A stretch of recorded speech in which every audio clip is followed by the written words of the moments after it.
right, folks, welcome into your Tuesday night here on the channel. I'm your host, Jeff, and with me tonight are my co-hosts. First up, all the way from the Ripverse, you know him, you love him, say hello to Andy Andrew. What is going on, Jeff? What is going on, chat? It is great to be back here with y'all. Voice is still doing its thing, but we've got a great show planned for you nonetheless. And folks, from the Great White North, say hello to the Script Doctor. Good evening, everybody. How's everyone doing? I hope you're all staying warm because spring is on approach and it's going to be a good one. Yeah, here it's 60 degrees and kind of rainy. So here's the weather report for the Midwest, folks. But no, the winter seems to be over, which means it's an exciting time to get out there, get out into the world, see some stuff. And folks, if you're looking to get out into the world this weekend, I'll be at the Lexington Comic and Toy Show. You can come find me, hang out. You can get all sorts of stuff that we're going to have at the table. We have a big booth. We didn't just get a little table. We're not just hanging around at the con. No. We had a 10 by 10 foot booth, big table, everything. Come get your books, come check everything out. It's going to be an exciting weekend. You can hang out, you can let's see, what can you do? Well, you could come, possibly, if we have the electricity worked out, come narrate an Ollie's toy video with me. I'll have some Shurikopters to give out for the couple people that actually want one, and a whole lot more. And we have this as well. So folks, join us this weekend, here at the Lexington Comic and Toy Show. I leave tomorrow, so that's why I'm taking care of some last minute things. So, folks, we have our word of the day from Shrubbles08. Says the word of the day is blubber. No blubber for Hollywood men. Space blubber, coast to coast. Blubber horizon, the day the blubber rocketed to Earth. Well, that's a long time ago to have some blubber rocket to Earth. Dude, where's my blubber? Blubbers are forever. Yeah. Blubber not included. That's a good one. The blubber. Blubber Wars. Blubber Nuggets is well, no, that's it. Mac and Blubber. There we go. Clear and present blubber. I kind of like that one. Blubber Hour. Let's see. The Blubber Files. Blubberville. Oh, classic fistful of blubber. Ooh. Dirty blubber. See. Trading blubber. I like that. The blues blubbers. Blues blubbers. I like that one. There we go. Coming to new blubber. Ooh, that's a good one. Blubber takes Manhattan. So, folks, send your blubber titles in all night long. Shrubbles08, thank you for sponsoring the word of the day here on the channel each and every Tuesday night. Now, folks, I have some good news and some bad news. The good news is that we'll be at the con. The bad news is that this is the only stream we'll have this week. Yes, the Thursday night show will not be happening this week because Nick and I will be in attendance at the Lexington Comic and Toy Show, so we'll be on location. You'll have to join us the week afterwards to hear about all of our endeavors, but we have all the equipment set up so we could do a convention floor stream. So if you guys want to see some of the cool stuff that's at the show, let me know. I am going to be making a My Life in Toys video with all the con footage as well. Oh, nice. Oh yeah, it'll be fun. Everybody likes these toy videos, so why not give them more? This time we'll go to the Lexington Comic and Toy Show. Then, who knows? It's not like I'm going on an Ollie's road trip or anything, folks. I know you out there are always wondering, when's the next Ollie's video? Soon. Dude, I'm going to hit every Ollie's. You should try and flip those Shurikopters at the toy show. I have a limit. I unboxed one here on the channel. There is a reason why I own more Shurikopters than any human being on the planet. And I own 4 of them, folks. Nobody has spent the money on the Shurikopter like I have. I bought a case, a literal case. And now having that case in my possession for this amount of time, I realize what a shit product it is. So I would never in a million years try to pass that off onto one of my listeners. Folks, when you buy something from us, you get a quality product like Wokebusters, like Stealing Solo, like all of these things out there. You can have a Shurikopter for free. If you need some free toilet paper, you come to the Lexington Comic and Toy Show. I'll sign your toilet paper. It comes with an Ollie sticker on it. And what else? I don't have access to it, but I'll throw in a free Rose Tico as Chaser. There you go. But, folks, come get your. It's a Sherrycopter. I don't know what to say. It's a piece of shit. I'll show it later. You I got never the even full picked it. case for like less than the price of one at full market value, right? Yep. Because they had a Amazing. coupon. I think they're what, $1.99 or $2.99, and then I had a 15% off coupon. Oh, That God. is remarkable. You know what I would have done with that? I would have bought maybe about 50 of them, and I would have set up a special effects wall and then just blown them up with like firecrackers and stuff so that I could actually composite them into like, a short film or something. If I had the space, or maybe I'll make a couple of calls. Maybe I'll go buy a couple cases, and then we'll get some of that stuff, that tannerite, and we'll put it inside the boxes, and then one shot. And there we go. Like, I'm dude, sure that's considered a hate crime though in some areas. because you're doing it for art, and you just composite it in with, Right. You composite it in with Luke Skywalker and Han Solo defending the Millennium Falcon from Sherrycopters flying in space. Yeah, there we go. I'm I sure think you gotta Shuri would make be a out better that green pilot, screen. though. No, because we're gonna be superimposing footage of the original Star Wars, where they'll just all the Sherrycopters will die a glorious death. Oh, I couldn't do that to the audience, but folks, that's it. That's this weekend. But we have some toy talk to talk about as well a little later on, because there was this thing called Toy Fair, and I've been tagged in 1,000,001 posts about some of the stuff. And when I return from this con, I will have a video talking about. I complain about nostalgia, but we've reached the point of no return, and this Toy Fair has reminded me, and this week has actually reminded me, that for everybody in our generation that would be nostalgic for it, as in the best, generation for pop culture consumption, well, I have good news. It has never ended, and it will never end, because this week alone, we got the Mighty Morphin Power Rangers, and Tony Hawk is back again. We never, ever get anything new anymore. Like, people complain about their annual Call of Duties or the annual re-releases of a Disney live-action movie, but think of it from my point of view. I'm stuck in this window of time where not only do you get remakes of all the shit from when you were kids, they now remake the stuff to the exact specifications. So if like, hey, this shit in the back wasn't good enough to have, well, guess what? I can get a brand new one exactly the same way. Why? That's where I'm coming from, folks. This past weekend has reminded me that and this is the indicator, because we've proven it here on the channel, if merchandise is the indicator for what is actually in demand in the marketplace beyond just what people will watch out of boredom on streaming or blindly going to see a movie, well, then we really don't have anything super exciting in the coming months. It's just repeat after repeat after repeat. And personally, Andrew, I knew you weren't the biggest Power Rangers kid, but like, they're really just actually. I mean, I loved Mighty Morphin. I tapped out after like the first few episodes of Zeo. Same. I didn't even get to the Gold Ranger. But my point is, they're remaking our Power Rangers toys from when we were kids now. Like the flip heads? No, the bigger ones, the 8-inch ones. The 8 or the 12-inch, because there's the 12-inch ones that were pretty big too. These are the 8-inch original ones, the very first Power Rangers. So the first series run, yeah. Yep. Okay. Those are getting a remake, and I'm like, why? Because we're in this, and now on top of this is Jeff's platform to complain for 30 more seconds. They're taking Power Rangers and they're feeding it into AI to upscale it, and in July it's going to be like this big relaunch of this 32-year-old show. It's getting re-released in full high definition with AI, of course. Ooh. And they're bringing out Power Rangers toys, and it's like, it can't. I was the #1 fan as a kid. I had that damn costume. I loved this shit, but it just won't go away. I'm not gonna lie. Yeah.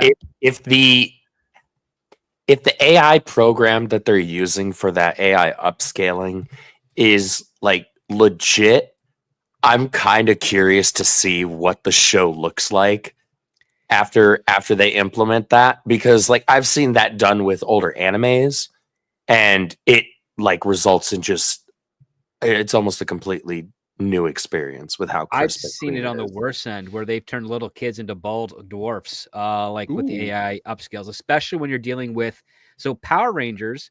They shot on VHS tape for the American stuff, but the Japanese stuff was shot on film, which is why it's got such a better quality to it.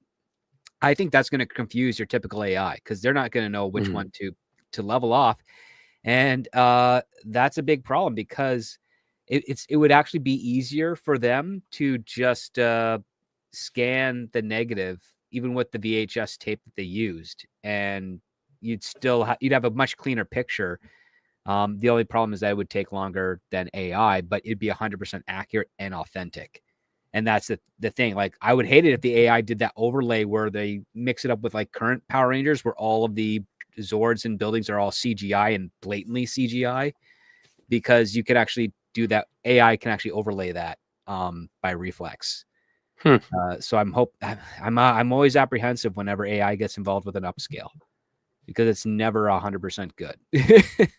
Yeah, there's the morbid curiosity because I definitely want to look for the gaffes, but at the same point, I'm just kind of perplexed because they have tried to get the other versions of this show to work for decades. It didn't work post 1995, and so they've tried this in 2010. They tried to relaunch this show in 2010 for the next generation, and it They did the didn't. 20-year anniversary. Yeah. Yeah, they got remastered episodes. It didn't work. And now we're at the 32-year mark, and now we're getting remastered episodes. Well, I mean, it's funny the how weird many thing ideas is they're out that of. so Power Rangers actually hit its peak during the Power Rangers in Space season. That was at its like highest. The only thing that they didn't do is Haim Saban stopped doing the conventions because he was losing money off them. Because they would always be sold out and you'd have to book the venue for extra days to get those tickets. And then at the end of the day, he's like, oh, I spent more money booking the venue than I wanted to for the tickets, and I didn't charge enough for the tickets.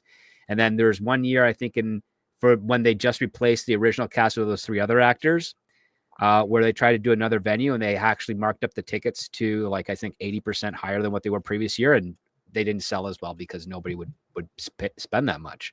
So they only ended up having the one show event. But yeah, like Power Rangers had a good 7-year run in the 90s, and then Disney bought it and it fell off. And then it came back for a brief bit with the anniversaries and bringing in Jason David Frank for a few seasons. And then it just never really retained its initial impact anymore.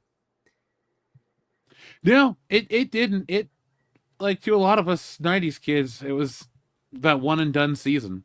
So I just was like so surprised because we always talk about nostalgia and we always talk about how it gets out of hand, but Peak Power Rangers is the movie.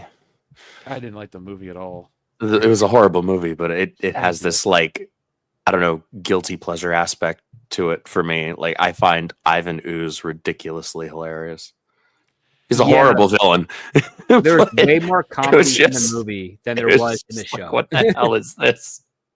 I remember even being a kid and being like, what am I watching? Why is he talking about the Brady Bunch reunion? Right? When he's been in an egg for like 5,000 years. I mean, but then, like, Tommy got the freaking Falcon instead of the Tiger, which I liked way more. So I was on board with it.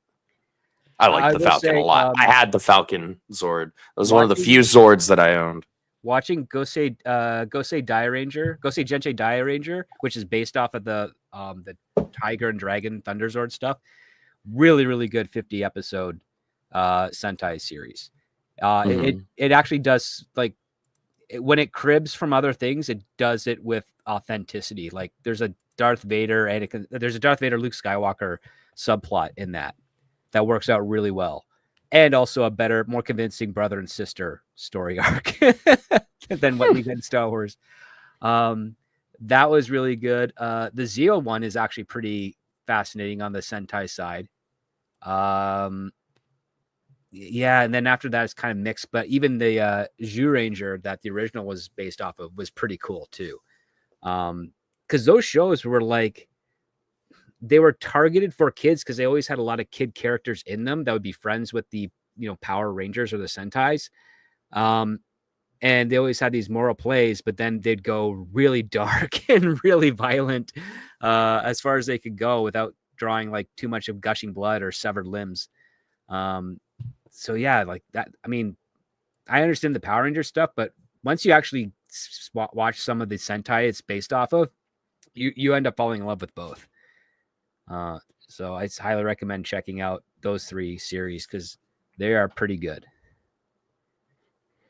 I just love reading the comments about this show because it's definitely there are two camps. There are the I got into this because of the Power Rangers in the 90s, and then there is the I actually respect what this art form is, because Sentai's cool. Well, yeah, Sentai's it's a whole ass genre. It's a whole ass thing. It's gotten really South Korean as of late. I'll just put it that way. You guys see the Spider-Man Sentai? Yeah. He had the robots.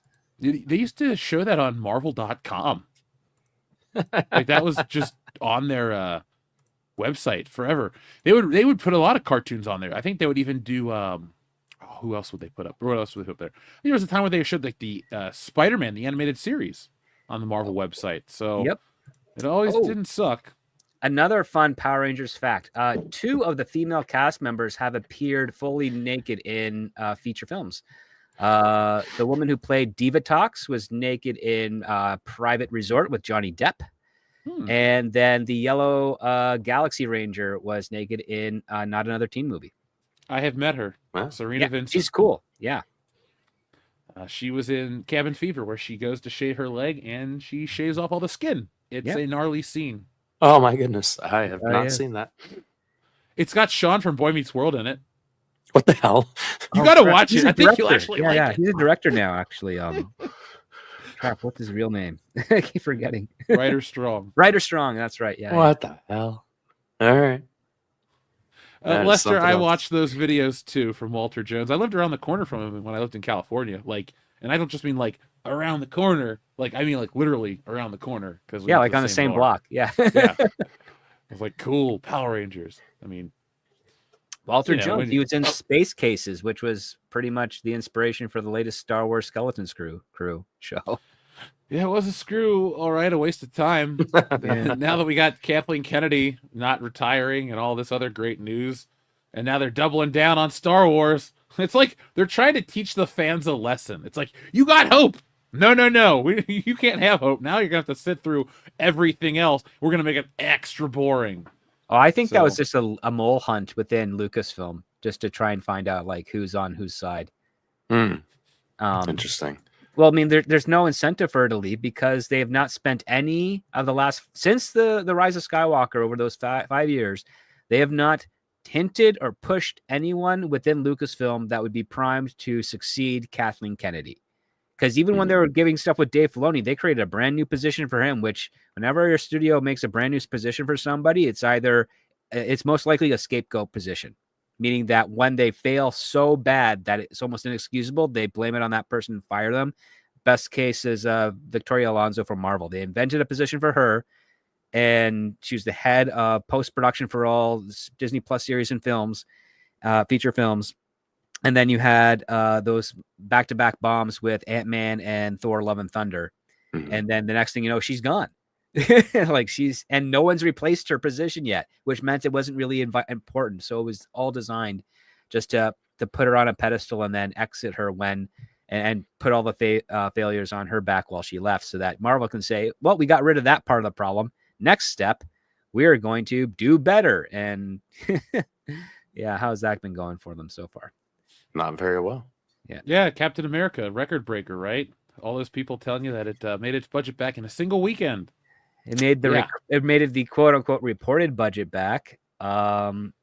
It's probably gonna eke by $400 million by the time it's finished its run, most likely.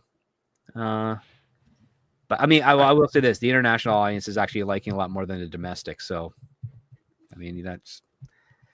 Well, hey, good. It's not the worst Marvel movie, and it never has been. Nope, it's definitely not. It's better than actually the last few Marvel films, but I think to its point is because they have all those action set pieces. That's what people are going back for internationally, because they don't have to worry about the language barrier or the story. It's like, oh, let's see Falcon America fly over the Indian Ocean and shoot stuff throw a shield and all those, and then fight Red Hulk, and then those there's like 5 big set pieces throughout the entire film, I guess, that I think your general audience of who are not English speaking would have no problem seeing over and over again. Yeah, I probably will never watch that movie again, but it was still better than the TV show that came before it. So I'm always looking for that's some a low bar, here. but yeah. Well, Carl Lumbly actually stood out quite well in that film. I thought Carl Lumbly was way more interesting of a character in the movie than he was in the show. Yeah, he was. And I did not dislike him. My biggest critique of that whole movie was this is cut and paste from other Captain America movies. Well, it's a superficial cut and paste because the entire plot is to get Harrison Ford angry to turn into Red Hulk so that he would go to jail for reasons. Yeah, and how Like, come the that's it. leader didn't foresee him losing? You know, if he can see quantum realities and all this crap, how did he not see that? Ross wouldn't, you know. His Ross would have sent him to statistics don't. jail. Yeah, his statistics are wrong. Like, that's the weirdest thing to do is don't give him a power where he statistically can predict the future and then follow it through. Give him more on the manipulation side of things, because that's what the leader was about. He would manipulate people like chess pawns for a determined outcome. He wasn't taking in data and then letting it play out for that, which is essentially kind of what was here. The only thing he did was like, I'm just going to irradiate with gamma radiation these heart pills for President Ross. I mean, like you set up an adamantium, you do nothing with it in the film, so that's a waste. I would have the leader make a Hulkbuster thing out of adamantium. He'd be unstoppable. Yeah. Like, that's dangerous. That's high stakes. Or just, you know, make a Captain America movie that feels like a Captain America movie and a Hulk movie that feels like a Hulk movie. I'd have been okay with that too. You know what would have been amazing? If they made a Captain America, if they made Captain America Brave New World, you bring in Wakanda, you bring in wherever they decided Namor came from, and you bring in like another, oh crap, what's that other Marvel country they made up that they introduced recently in the MCU? I can't remember. Sokovia? No, it's because that was a small country that doesn't have any leverage anymore. But just another country, they're all vying for like the adamantium island, but it's Captain America's defense of it from the leader and his ilk that unites those countries together to protect it for the interest of the world. Like, he has to be the inspiration to say we shouldn't be fighting with each other. We should be protecting this from them. You know, the independent evil players that want to exploit it for themselves for world domination. Like, that's how you do a Captain America story. Yeah. I'm sorry, I was just reading the chat. People talking about Captain Okay. America. They did use the Serpent Society, Neil. They just made them look Human. different. Yeah. I would like if they all had like snake costumes and hissed, and I thought they did a good job in Luke Cage. Yeah. Because he, you know, Coppermouth's costume is a little weak, but he was still he was still a good character. Yeah. That show, I thought the first season was solid. The Yep. second season, not so solid. And then, Well, they were trying to do it Empire Strikes Back with the second season by turning him to the dark side, so to speak. and we'll never get a season 3. If Daredevil Born Again does well, we might actually. I'm looking forward to that. Doesn't that drop tomorrow?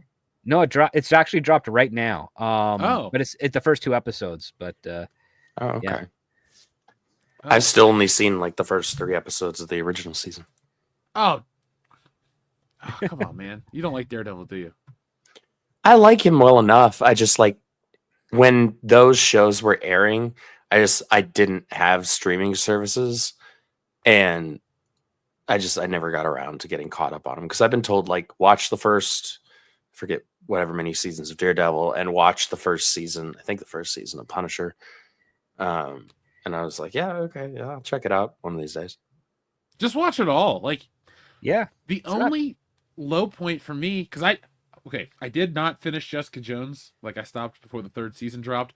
But Defenders was the only really weak point for me, because it was basically Avengers meets Batman Begins. It was. I would say the only weak point for me, aside from Defenders, was they didn't cast a sexy enough woman for Elektra. I mean, is Jennifer Gardner sexier than the lady that played her? Well, I don't Jennifer know. Gardner can actually fill out a bra. So there's that. Okay, I mean, that's fair. I'm never going to disagree with that. But I mean, Jennifer Gardner's script is also, just like, being consistent here, I guess. Yes, I like breasts and butts. And if you have a flat chest and a flat butt, you're like my nephew when he was 7 years old, and I'm not interested in that. Especially if they're wearing a dress. Jennifer Like, Gardner get as far also away has from me as like possible. Jennifer Garner also has like a jaw that you could cut ice with, or a chin that you could cut ice with. So Oh yeah, I mean, like face wise, I liked Jennifer Garner quite a lot when I was younger. I've never she has disliked sharp her or been a features. fan. Yeah. I don't know why she was that famous, because I never watched her in anything and went, oh my God, this lady can act her way out of anything. It's like, oh, hey, this show called Alias. All right. I don't get the hype either. And then she just did everything, including in perpetuity Capital One credit card commercials. What's in your wallet? So Well, she took advantage of the fact that Alias really did kick up her career a lot. But on the movie side of things, she was never an A-lister star. Not officially. Like, she was sought after for all the for like romantic comedies and character supporting roles, but never anything really to like fully lead a film aside from maybe 13 going on 30, because even the Elektra film, when they did her for the action stuff, they're just like, oh yeah, no, we were right. She is a supporting material talent. Like, not top billing, but definitely like, second after the lead, whether that's a man or a woman is irrelevant. But yeah. Well, and Andrew, just watch Daredevil. Daredevil's good. It was made at a time when it was supposed to cross over with the MCU. So they talk about the Battle of New York in a different way than they do in other things. And at the time, it was canon. Yeah, it's technically been reintegrated into canon, but there's, I guess, whatever ends up happening with Secret Wars, which apparently is based off of the 2015 version of Secret Wars and not the good one. Yeah. And if you can call the original good one, I enjoyed it for what it was, because it was a gimmick. But yeah, it's the Russos can't say that, and I think they only got Stephen Marcus for it. I don't think they got Chris McFeely to help co-write, which is unfortunate, because I'd rather have that duo together. They work. I mean, they did the Winter Soldier. They did the Avengers. A lot of the Avengers films. Civil War. The things that people revere most, they were the writers of. So, well, we'll get half the movie. There we go. Probably, yeah.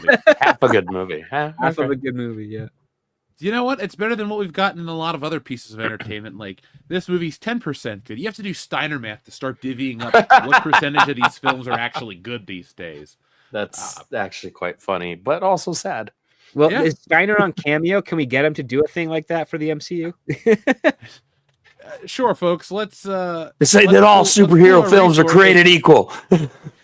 I'll write him the promo. I'll be like, hey. But you can look at the Winter Soldier, and you can look at the Eternals, and you can see that that's not true. He hates this kind of shit. He would probably just talk shit the whole time. Like, straight up. He wouldn't even humor. He would take the money, call you an idiot, and walk off. That's Scott Steiner. He's from the prestigious Michigan University, so yeah, those people.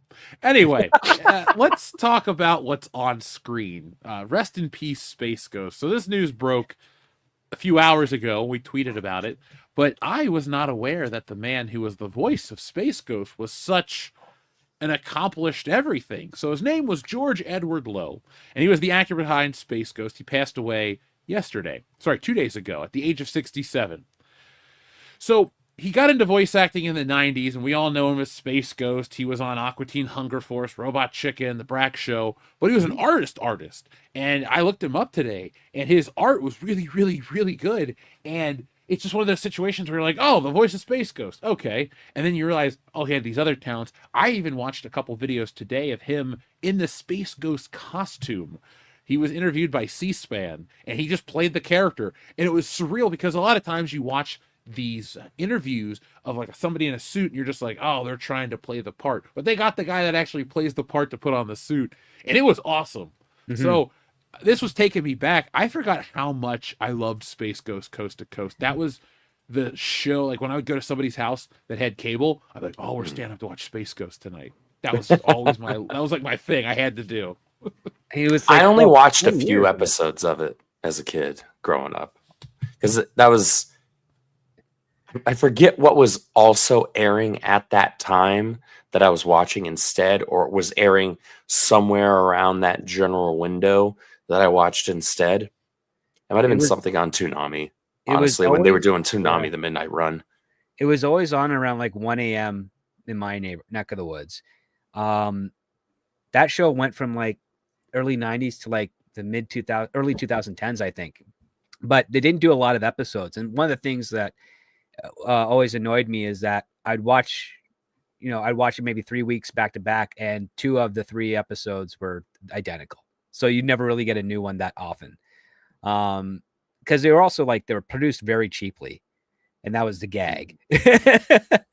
And then it also kind of inspired doing a Harvey Birdman, Attorney at Law, because they're like, hey, if we just repurpose these old Hanna-Barbera cartoon characters and shows, we could actually have a lot of fun with them and hit some satire and some comedy.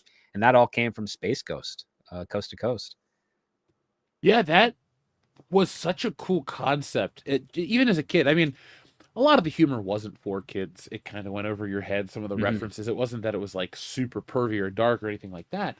But what would happen was I would stay up and watch this show and then try to figure out what the hell he was talking about.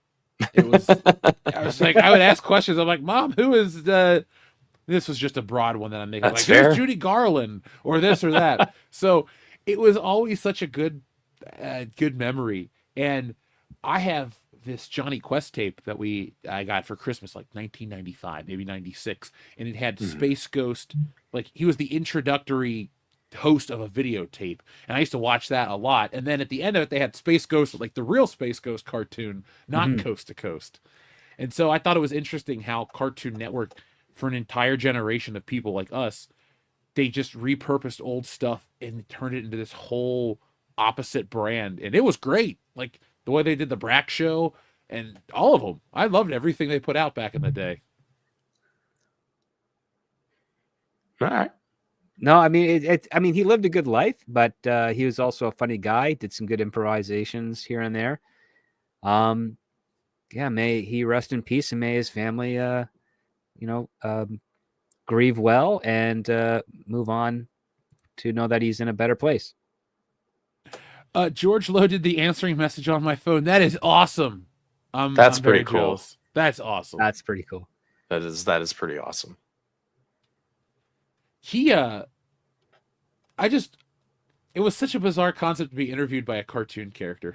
Like it was ahead of its time. I know we've had other stuff come and go, but I still like Space Ghost as the premiere. Now, is Space Ghost a better host than, was it Tom from Toonami? Because I think Space Ghost is like the premier cartoon host. I'm just find it strange that you thought it was weird to be interviewed by a cartoon character when I'm literally like talking to you right now. It's like, hi. I saw Not Macaulay exactly Culkin the same. interviewed by Space Ghost. I don't see you. You're just a JPEG, man. I'm a PNG. Fair enough. Lossless video file. Sometimes You it's important. misfiled him. What does that Dead even filed get me. me? I Is don't that even know. Dude, I went down an Ezra Miller rabbit hole talking about Oh, unhinged why? people. No. And I saw the video of him like, you misgendered me. If you do it again, that's a hate crime and blah, blah, blah. And I'm going to walk away from you. I'm like, what are you? I'm like, man, I'm glad that guy's career is done. He is a different type of crazy. He is, he's something else, something special. He has, yes, he has been officially kicked out, blacklisted from Hollywood. No one does want to work with him. I can't imagine why. People are actually like lost. finally realizing, yeah, he wasn't really that great of an actor. He was just crazy and eccentric and committed. And on top of that, he's freaking box office cancer. So yeah, he was. The Flash will be the last thing he ever does unless someone is really, really desperate to get financing for an indie film. good luck to them, I guess. Yeah, Ezra Miller, he'll move the needle on that 14th series revival of Little House on the Prairie. Can you see this John Boy? Wait, no, that's the Waltz. Well, Shit. No. His name could actually be used as collateral for a bank loan for something, for a film project, actually. That's how it usually works. Wow. Yeah, you tell your banker, you're like, hey, yeah, I got Ezra Miller to star in my indie feature film. That's why I need $3 million. It's like, well, Ezra Miller, he's a name, he's an established star, he's got some accolades, he's also got some controversy. People know about him. So yeah, that'd be a good investment because crazy people would want to go see what the next thing Ezra Miller is in just to see how bad it's going to be. And I'm there's your gonna financing. I'm gonna find somebody named Ezra Miller. I'm gonna get them to be in some of my projects, and then I'm gonna use that fake Ezra Miller as collateral to see if I can trick people. Script, you think it'll work? Yeah, could. I mean, it could. That's That all I was need to hear. so confidence I will inspiring. say this: Matt Walsh got through a lot of doors because people thought he was the character actor Matt Walsh, the one with talent. So, wow, sucks so, to be them. It can work. Yeah, That's a hell of a shock. it's a huge disappointment for a lot of people, actually. Hey, speaking of disappointments in Hollywood, how did, from your point of view, have the Oscars turn out? Conan did a great job. Like some of the sketches in between, the jokes he was doing, it was way more old school. I'm not surprised that people Conan O'Brien. Yeah, Conan O'Brien is. Oh, he good. hosted. I mean, he's Conan actually the Barbarian. He hosted. Well, He's that's what my actually funny, first guess would have been, Jeff. But I mean, he can actually be funny. He's not like freaking Jimmy Fallon or Jimmy Kimmel, who like Conan's people the greatest late night host this side of Johnny Carter or Johnny. He's from Carson, Johnny Carson, Dave Letterman, Conan O'Brien. That's the legacy host. Steve Allen would be towards the start of that. And oh god, who's the guy before him? I'll remember later. Both the Jimmys are fake funny and just by way of acting like imbeciles. Well, Jimmy Kimmel he got his career as a radio pervert, a shock jock, and then he was also the counterweight to Ben Stein on Win Ben Stein's Money.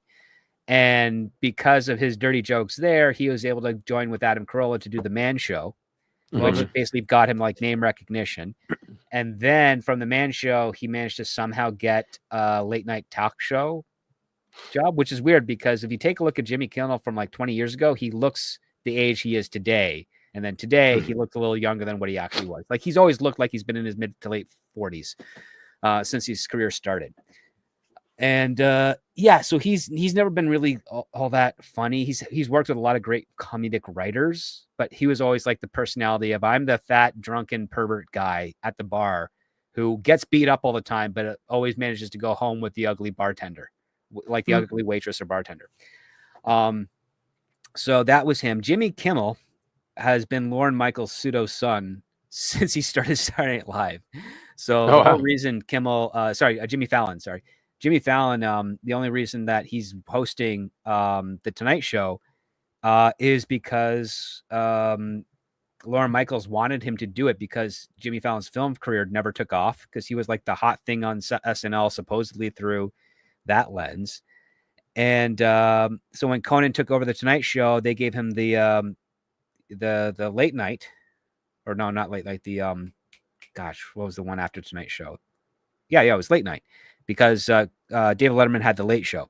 So he got late night with Jimmy Fallon as the backup, and Conan got screwed due to NBC and Jay Leno.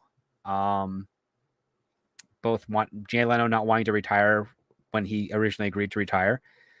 Conan's ratings actually started to skyrocket a little bit until they bumped him for Leno, and then Leno as a lead-in took away the ratings, and people would just tune out and not want to stay up for Conan, which is unfortunate because his show was better, and it was old school Tonight Show.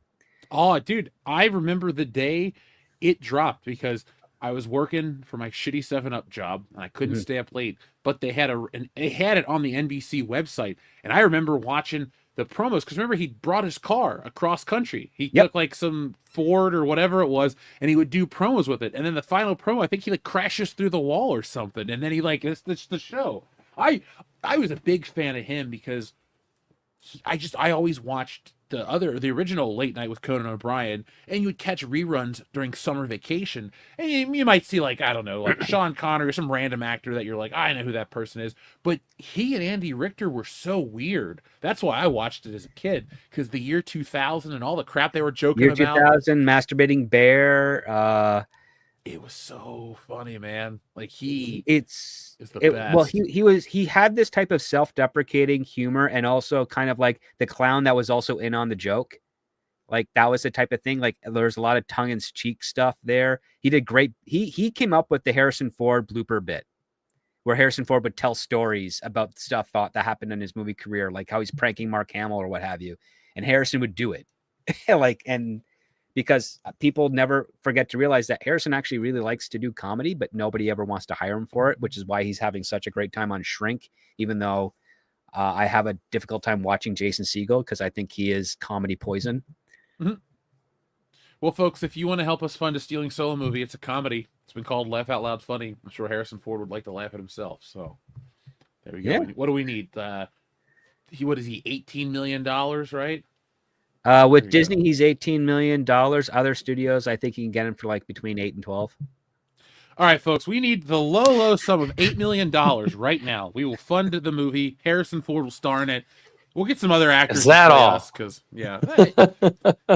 I mean, I believe anything's possible. So there we go. We'll crowdfund it ourselves. Live action Stealing Solo. Here we go. Well, better than the cartoon version. You know, that got tied up with the rights. It's lost somewhere in Asia. We don't talk about that version anymore. But yeah, he could be in that. He only appears as a flashback in the sequel. But I'm glad we're talking about some funny stuff from the past. But the Oscars, they seem to have cut out a lot of the preachiness. They seem to have cut out a lot of like the stuff that everyone was waiting for this year.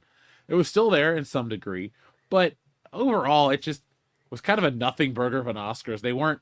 I guess Adrian Brody's speech is all I remember for being terrible.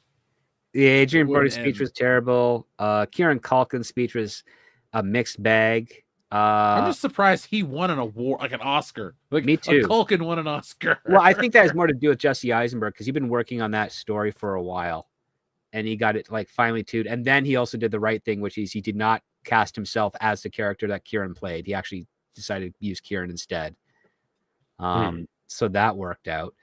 But I mean, I think I mean, I've been saying this to some of my industry friends. Like, the joke is that Kieran wants to have a couple more kids with his wife, but the joke's on her. He got a vasectomy and she doesn't know. So he's just trying to get regular sex. Because he's not the most masculine looking guy, but and his wife does look significantly older than him, even though she's still pretty beautiful. But yeah, it's like, yeah, he's just having fun there. But I mean, I will say, like, the show, like the Ben Stiller gag was brilliant, you know, on production design and the fact that he's supposed to be rising up and then gets stuck. I mean, that's a very Conan-y joke of let's have fun with failure. That's always, you know, great. I mean, remember, Conan O'Brien wrote the monorail episode of The Simpsons, which is like the most famous Simpsons episode ever to this day. Did he really? Yeah, he wrote it. Well, so have you seen the video of him singing it with the hat? No, I never watched The Simpsons growing up. Oh, well, geez, you should. It's, the first 10 seasons are brilliant lessons in storytelling device. I've heard it is great. Buddy, you gotta, like, there's certain points in culture that you just gotta either have been on the train for or just be like, you know what, I missed that one and I gotta take the L. Because, like, monorail, like, I can't even say the word monorail without singing the fucking song. No doubt. The other part too, so, like, Andrew, if you do watch like the first 10 seasons of Simpsons, you will end up appreciating Harry Potter way more than you already do. Yes. Just because you'll get new context of the story techniques that you love about Harry Potter from the inspirations that J.K. Rowling drew upon, which are also the same inspirations that the Simpsons writers at the time drew upon. Because in that period, in the 80s and 90s, if you wanted to be a Simpsons writer, you had to have been an Ivy League English lit major of English history, and Conan O'Brien was one of them. I did not know that about him. And now, sadly, today you can still be an Ivy League graduate, but it doesn't necessarily have to be in writing if you want to be a screenwriter in Hollywood, which is why there's been such a huge decline in a lot of execution of scripts from the assignment pool side of things, and also why it's been a mixed bag on the actual spec market for original story ideas. All right. Yeah. Oh yeah, there you go. You got a Stonecutter episode reference there. I think Mr. Plow stands out. Mr. as Plow one of stands the out. Oh all-time gosh, the great guest ones. stars on The Simpsons: Michael Jackson, Patrick Stewart, Adam Phil West. Hartman for like 10 years before his wife Well- took him out. Sorry. Well, I don't think, is Phil Hartman really a guest star in terms of like getting a celebrity play? Because he was Troy McClure, he was Lionel Hutz, he was like so many recurring characters. He was the best. He was the best part of anything he was a part of, be it SNL, Yes. News Radio, his Simpsons episodes. Like Phil Hartman was the man. So Phil Hartman glad was that the god, stuff but still yeah, stands. he was never part of the main cast. He was only on a guest star, and I think he only appeared in like 100 episodes overall. But in many cases, episodes that he appeared in, he played more than one character. Like he played Bart Simpson's big brother in that Big Brother episode. I could just I think see his name Troy was McClure Tom or Tim. in that sweater. Yeah. Yeah, Andrew, you got to go back and check it out. It really is.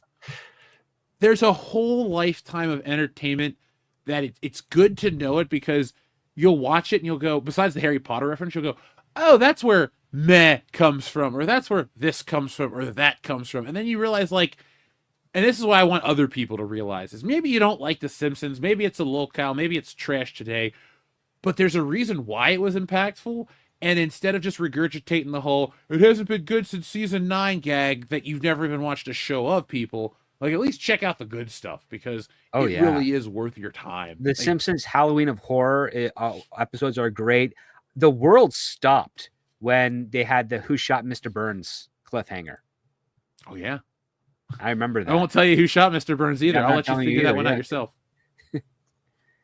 Uh, You just got to watch the show. It's not a waste of your time. Yeah, there's also the Springfield Gorge joke, which has been redone by a lot of other series over and over again of Homer falling down that gorge. Yeah, you'll appreciate it. You'll see some of the stuff where it drew its main inspiration from. You'll see other things that'll click with other pop culture references. I mean, you know what's sad is that a lot of people in my age group learned about other famous writers because of some of the parodies that The Simpsons did of those existing writers. Like, if you discovered who Edgar Allan Poe was through The Simpsons, good, but Yeah. I'd be surprised. Yeah. Well, they did a number of references there. They had like the Edgar Allan Poe diorama for the Telltale Heart. They had the Raven that they redid with Homer Yep. Simpson. God, yeah, it's such an amazing show. I think they even made Dianetics jokes. Yes, they made Dianetics jokes. They had there was Dr. Nick Riviera, and then there was the fat guy, who also was like a gimmick doctor, psychologist or something, and he like electroshocked the first one, yeah. Oh God, I know you're talking about. I can't remember his name either. But yeah, he made a mockery of like family counseling. was it that Max something? Oh, fuck. I know he's got glasses and a beard. Marvin Monroe. That's it. Yep, Marvin Monroe. Okay, there it is. Yep, there you go. Clone Geek. Thank you. Yes, Marvin Monroe. That's the one. Andrew, you got to watch the Halloween one where the smart house gets jealous and tries to kill the family, and Pierce Brosnan's the voice of the house. He falls in love with Marge. Yep. That is something else. There's also an episode where Mel Gibson plays himself as well, and he befriends Homer. The Ron Howard one was really weird, though. Yeah. Homer becomes, was it Ron Howard and Meg Ryan or whoever the actress was? No, it was Alec Baldwin and Kim Basinger that became friends with Homer, just randomly out of the blue. Yeah. There's there's those two. Oh, Michelle Pfeiffer guest stars in one episode not as herself. There's this heartwarming episode with Dustin Hoffman called Mr. Nordstrom, where Lisa falls in love with her second grade teacher, and the second grade teacher obviously is not entertaining that idea, but he's trying to like tell her that she's got her whole life ahead of her and she shouldn't be attracted to adult men. In that subject of teacher, what was a gnarly one was when Bart catfished Mrs. Krabappel. Oh, That yeah. was mean. That was really That's hard. how you learn about Woodrow Wilson. And if you researched him afterwards and realized how terrible of a president he was. That's a theme on this channel. Woodrow Wilson's the biggest piece of shit in American history. Look it up. Episodes forever, folks. Good golly. Let's check in with the audience real quick. Our friend Shrubbles08 has 2 Joe Rogan requests. So first off, Shrubbles08 asks for a Joe Rogan slap nut. Well, of course, we'll get you that. Since wrestling's hot, John Cena's a heel. The world has changed, folks. So we got to hit you with a little bit of this wrestling classic. Did you see that guy accidentally hit that moose with his car? No. Holy shit. Jamie, pull that video up. It's Mr. Flatnut to you.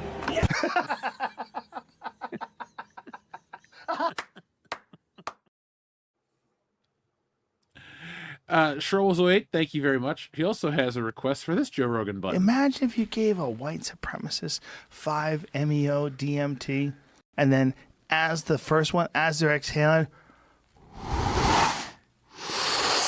Yeah. Yeah. Yeah. What a rush!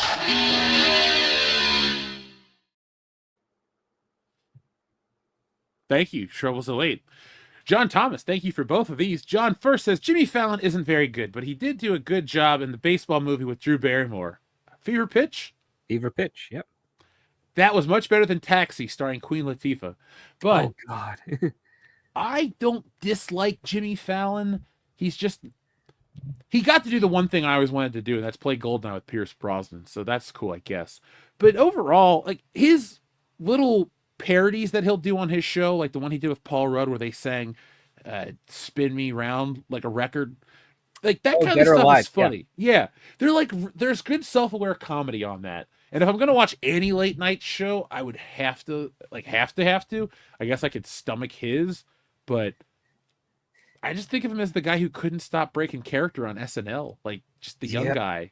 Nomar, and what was it, that one? Nomar Garcia Parra. I guess because he had a weird baseball name, they did this whole skit about this guy because they would say his name with a Boston accent, and that was the joke. And it wasn't funny, but at least he was that Nick whatever. He was like the copy guy. That was kind of cool.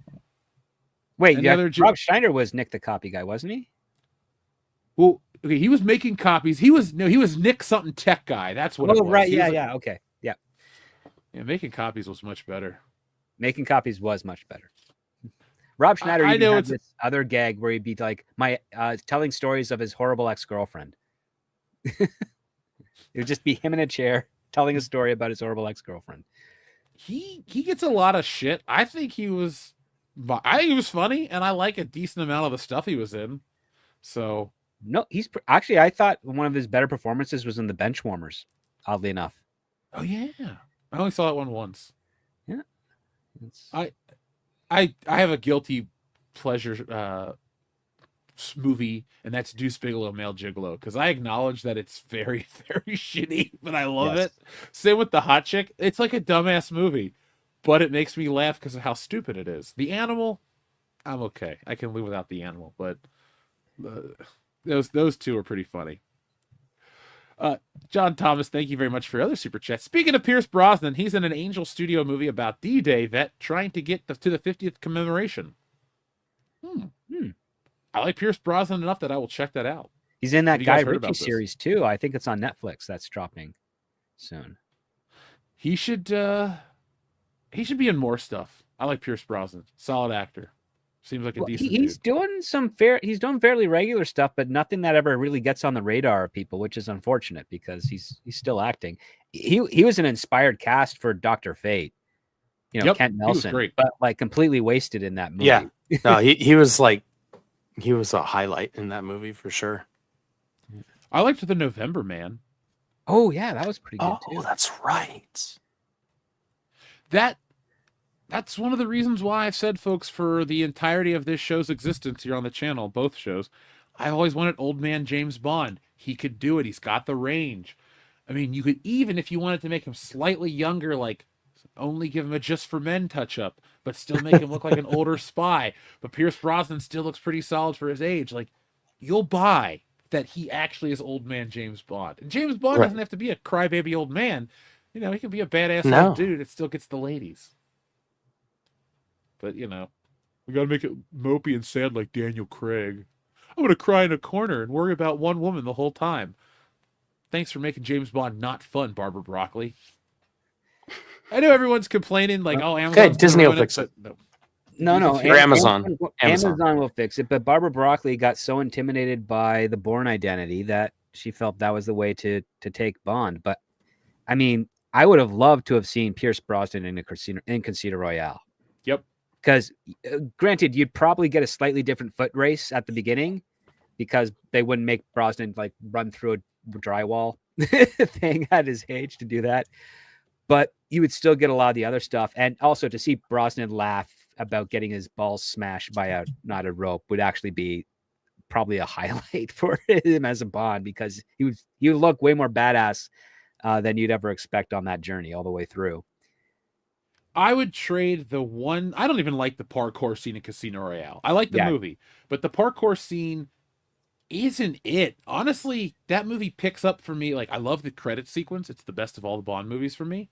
But once we get to the part on the train where they're at the midway point in the movie, then it becomes a James Bond movie, and then I'm really invested. The back and forth between Miami and this and his shit with M, I don't really want him to be her mommy or his mommy. That wasn't interesting for me. Mm-hmm. So I would love to have seen that alternate reality where Casino Royale is just James Bond number 21 and Pierce Brosnan's back in action, and that's a big hit. And then they're a little more serious, but they're still with Pierce Brosnan, because it was like fixing a problem nobody really had a problem with back then. Oh, we got to recast it. We got to do this. We got to do that.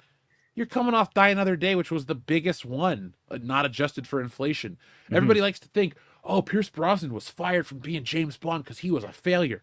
Nope. They were the most successful. They kept getting better. Like, GoldenEye was the big hit. Then they built back up to Die Another Day, and they were all box office hits. He was called the $1 billion Bond.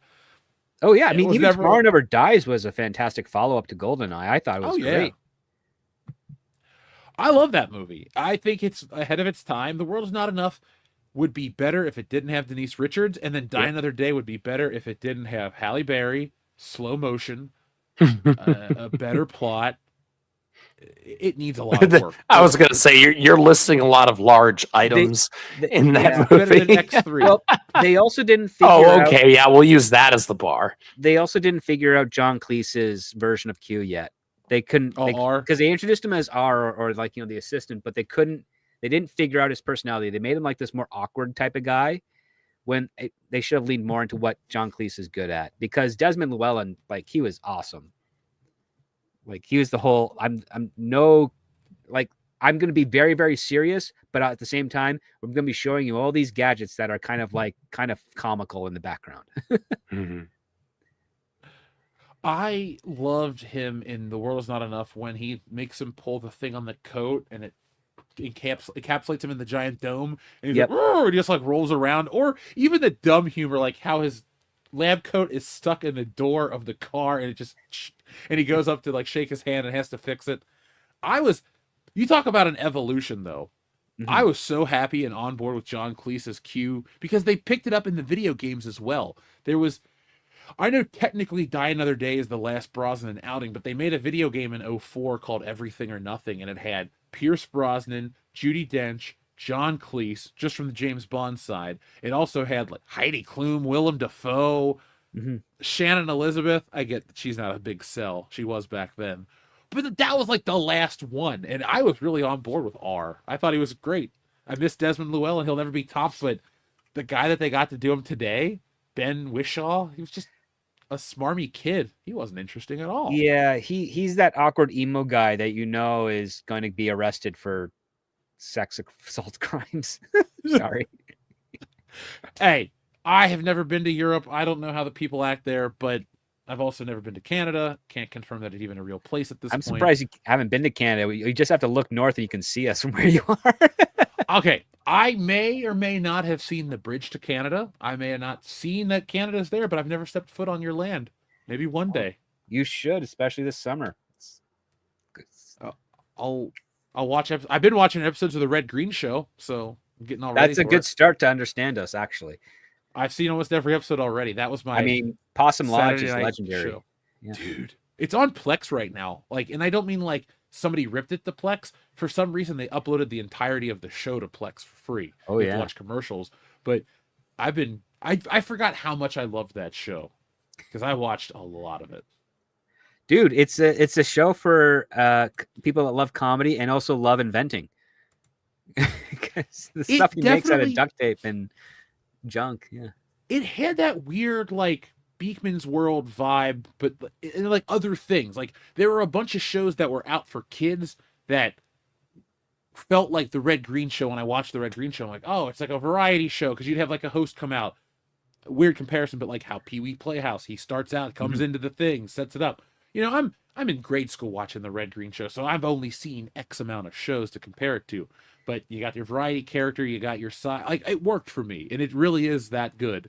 So it makes me appreciate your country that much more. Script, you're more than just maple syrup and silly politicians. No, we actually have comedy. I mean, most of our exports are comedy. Yeah, Not in and the last Trish 15, Stratus. 20 years because we keep arresting them. But, it's just. But yeah. Techman Axe definitely knows, or Techman Blade, excuse me, definitely knows the show. John Thomas dropped another super chat. Thank you, John. I loved Brosnan's Bond, but he'll always be Remington Steele to me. Dalton's Bond was underrated. Remington Steele's cool. Yeah. I've only watched a handful of episodes. Dalton's Bond in The Living Daylights is a 10 out of 10 for me. I love that movie. He's great. License We to have Kill, nothing while to he's declare. good. Yeah, except a cello. Like that whole car chase was awesome. Because Yep. you go from car chase to ski thing on the cello case, and it works. There's a formula, but I haven't figured out how to put it out there. Well, So it's escalation of writing. So basically, you raise the stakes while basically diminishing the success rate to the character. So that's where you start into a car, you go into another vehicle that's not as versatile as a car, and then you go into another object of transportation that's not as versatile as what you played against. All while the antagonists are gaining closer and closer on you, because that's how you give more of the advantage to the antagonist. You take as much away from the protagonist till it comes to a head, and then using your own level of intelligence and wit, you find a way for your heroes to get away for that brief moment, so that you can start the next sequence of events. And they do it well in that movie, man. Oh yeah, I just wish License to Kill was a better film, but oh well. Alas, it wasn't. that was a meant to be. Miami Vice type film. That's why. It was too late, though. Yeah. Cocaine Cowboys in 1989. Miami Vice was off the air in 1989. That whole genre of entertainment, like I've said before, folks, Octopussy's terrible and irrelevant. If you would have done James Bond versus Cocaine Cowboys, that would have been cool. But I get it. It's the Cold War. But then again, the Cold War was still going on in 1973, and James Bond took a small detour to fight voodoo, the occult, and Baron Samedi. So you don't have to always fight the Cold War during the Cold War. But they chose that. They chose to make Octopussy. That's why the world is not a fair place, folks. I'm sorry. And I'll never let that. it was quite a choice. It was. Yeah. So, guys, in terms of what's been catching your eye this week out there for pop culture, I'm seeing a lot of the same stuff repeated, but I'm not seeing a lot of new stuff. Anything really catching your eye story-wise? Reacher is a little. I started watching Reacher season 3. The first 3/4 of the episode was pretty good. There's a gimmick at the end of the first episode that I don't quite buy, but I mean it's so far so. I mean, it's not enough to make me not want to continue on. I'm like 4 or 5 episodes behind. But the acting is actually quite good. And yeah, so I would recommend checking that out. Gosh, trying to think of other. I've been watching some parts of Invincible, but it's not really measuring up. I turned it off very early.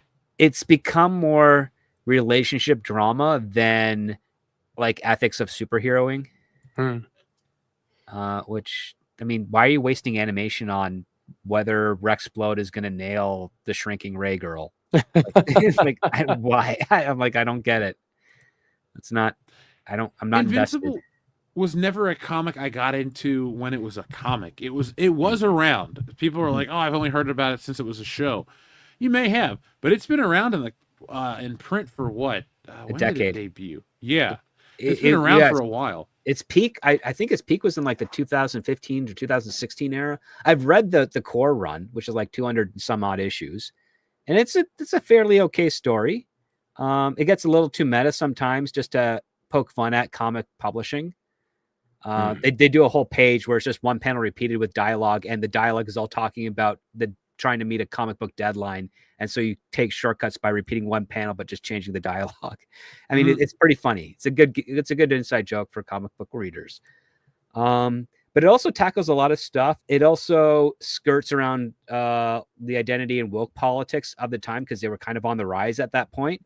So it does address a couple of things, but then it sidesteps away so it doesn't fully fall into that pit, because the story that they wanted to tell was not about that. Yeah, I mean, you can get it pretty cheap, I think, on one of those comic book online comic book websites. Yeah, that was okay. Yeah, the cartoon's not measuring up so much. The first season was actually pretty good. Yeah.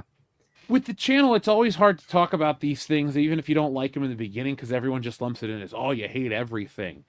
That was one where I watched the first couple of episodes. I went, "I don't like this story," and I just kind of gave up on it. And then sometimes I'll sit through something and it's better than I thought it would be. And I wish Invincible was the one where I was like, "Oh man, this is that hidden gem. Like, I finally get the story." Like with The Boys, I had read the books. Okay, some of them. I'm not like well versed in the lore where I read every issue, but I knew who the boys were. I had read books. I owned Herogasm and all that. But then the show comes out and I really get into the story. I wish Invincible would have been the same way, because I'm always willing to give these things a shot. But one works, one wasn't, or one didn't. Thanks, Amazon. 50-50 at best. Oh, I will say this: if you want to see like proper comedy and satire in the guise of Detective Comics, watch Kite Men Hell Yeah, because it's basically a sitcom in the DC in a DC cartoon universe. And there's an episode where Bane travels back to the 1980s, and he talks about how awesome it is there because there's no political correctness. Yeah, I need to watch this. Kite Man Hell Yeah. Kite Man Hell Yeah. It's only one season. It's about Kite Man and the Golden Glider trying to run a bar. It's a very dumb premise, but they do play up with it quite a bit. And as long as you understand that these are not supposed to be the authentic version of these characters, they're just filling in the sitcom-y tropes. Like they even have Darkseid in there, voiced by Michael Ironside again. Oh, good. Wanting to get one of his adopted daughters back, but she wants to be a waitress. Like it's those types of stupid sitcom shows. Speaking of sitcoms, because I lost my universal remote to the TV in the office, I had to use the regular TV remote, and I caught an episode of that Tim Allen show, Last Man Standing. Oh yeah, Like, Last Man Standing or Shifting Gears? Last Man Standing, because okay. I know Kat Dennings. I will not mistake Kat Dennings for anything. Right. But I'm watching this old one, and I'm like, damn it, I think I might find a show that I'm going to sit and watch. Because you read online how people have been going back to discover old shows or watch old shows. Yeah. This isn't even that old. It's only like maybe 10 years old at this point. But there's something more entertaining about the sitcom format than a lot of the streaming format, where you get, your 5 episodes, then you get your flashback episode, then you get your penultimate, then you get your final 3 story. It's just like every season of these streaming shows all kind of run the same way. And I guess maybe for me, because it's only over the course of 8 to 12 episodes, when some of your, sitcom tropes, you're doing a 22, 26 episode season, and your repeat isn't as frequent. I don't see it as often. So I'm just finding new sitcoms and crappy fast food entertainment to watch. My consumption of entertainment isn't even high-end stuff right now. It's just what there is to look at.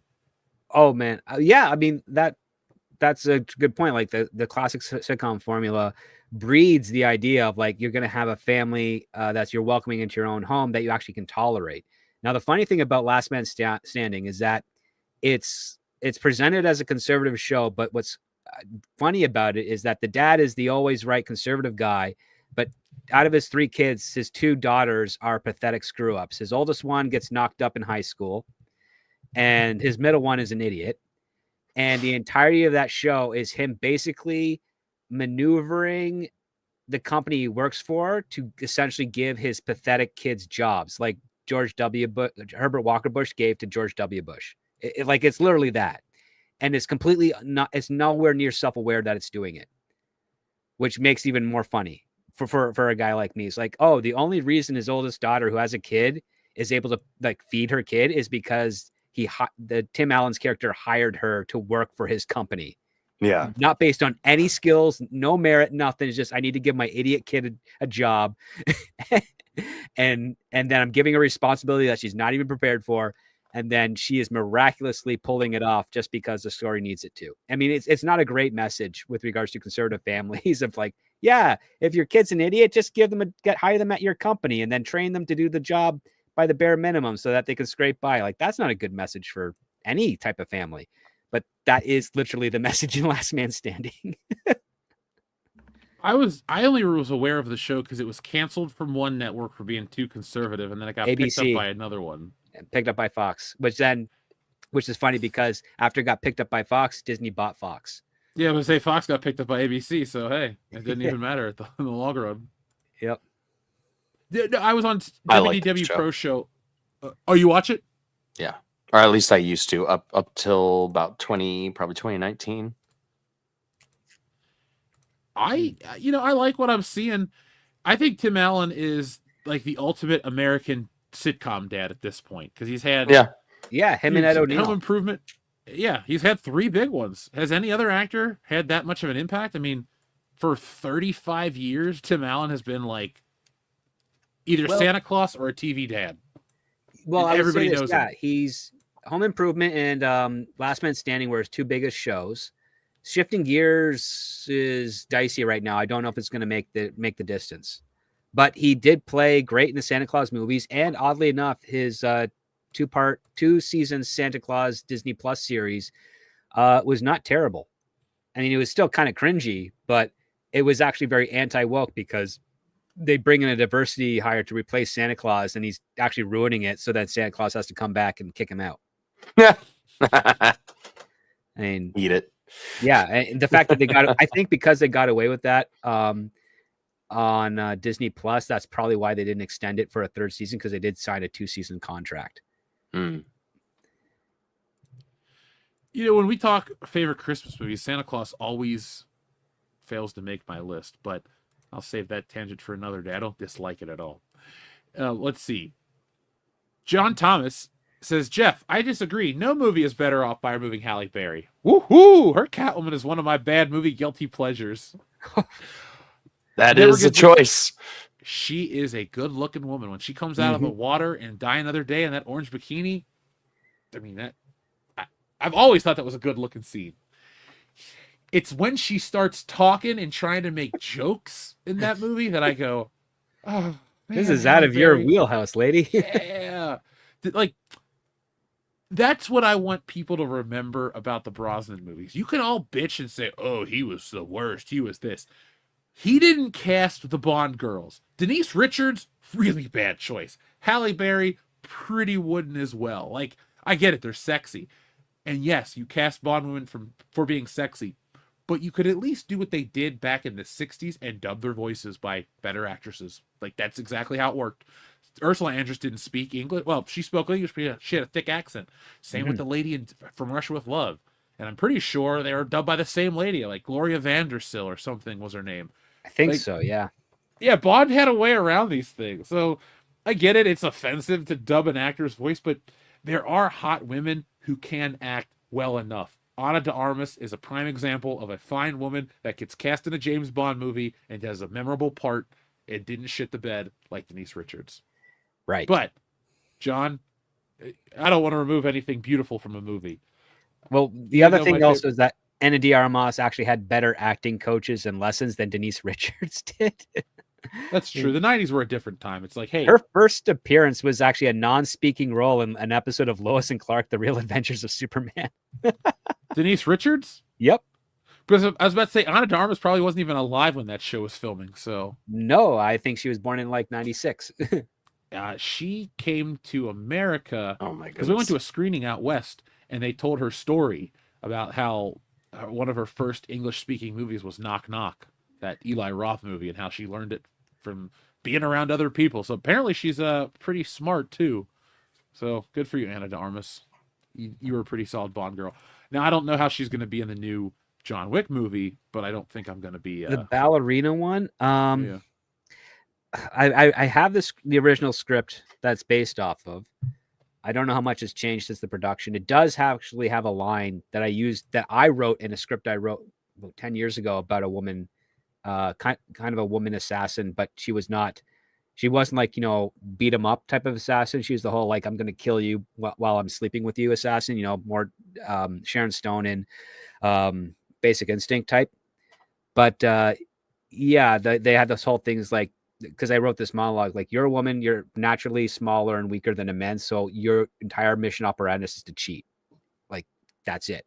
In any fight, you cheat, you fight dirty. Mhm. Your entire goal is not to kill your opponent, it's just to survive to the next till you get to the next one. And they have a similar line like that in the trailer, and I guess in the most recent story. And if they stick to the original premise, which is the fact that she is not a physical presence in regards to physical combat, then it could be a good movie. But if they lean into the part where she's doing Black Widow stuff to guys that are definitely bigger than her, and I'm not talking like maybe an inch or two, but like 6 to 8 inches taller than her, it's going to stretch credulity. Yeah, I've had these arguments with people for years, and then some friends are like, "Shut your brain off! It's an action movie," and then some are like, "I don't believe that a 90-pound woman can, corkscrew a Hurricane Rana a dude," and I go, "No, I don't disagree with that either." But if you So- tell me a 110-pound woman picks up a frying pan and throws it at a guy's head, I'm going to believe that guy is going to feel that hit because it's a yeah. frying pan. Of course, They're heavy, and if they can be thrown, and I have seen women around that size throw frying pans a pretty good distance, like 15 feet. it's an Olympic sport in Canada, I heard. To a degree. In fact, there was a Canadian commercial where an American actress was brought up to basically do this is your brain on drugs type of thing. And she's got a frying pan and she's breaking real dishes in the kitchen and smashing it all around.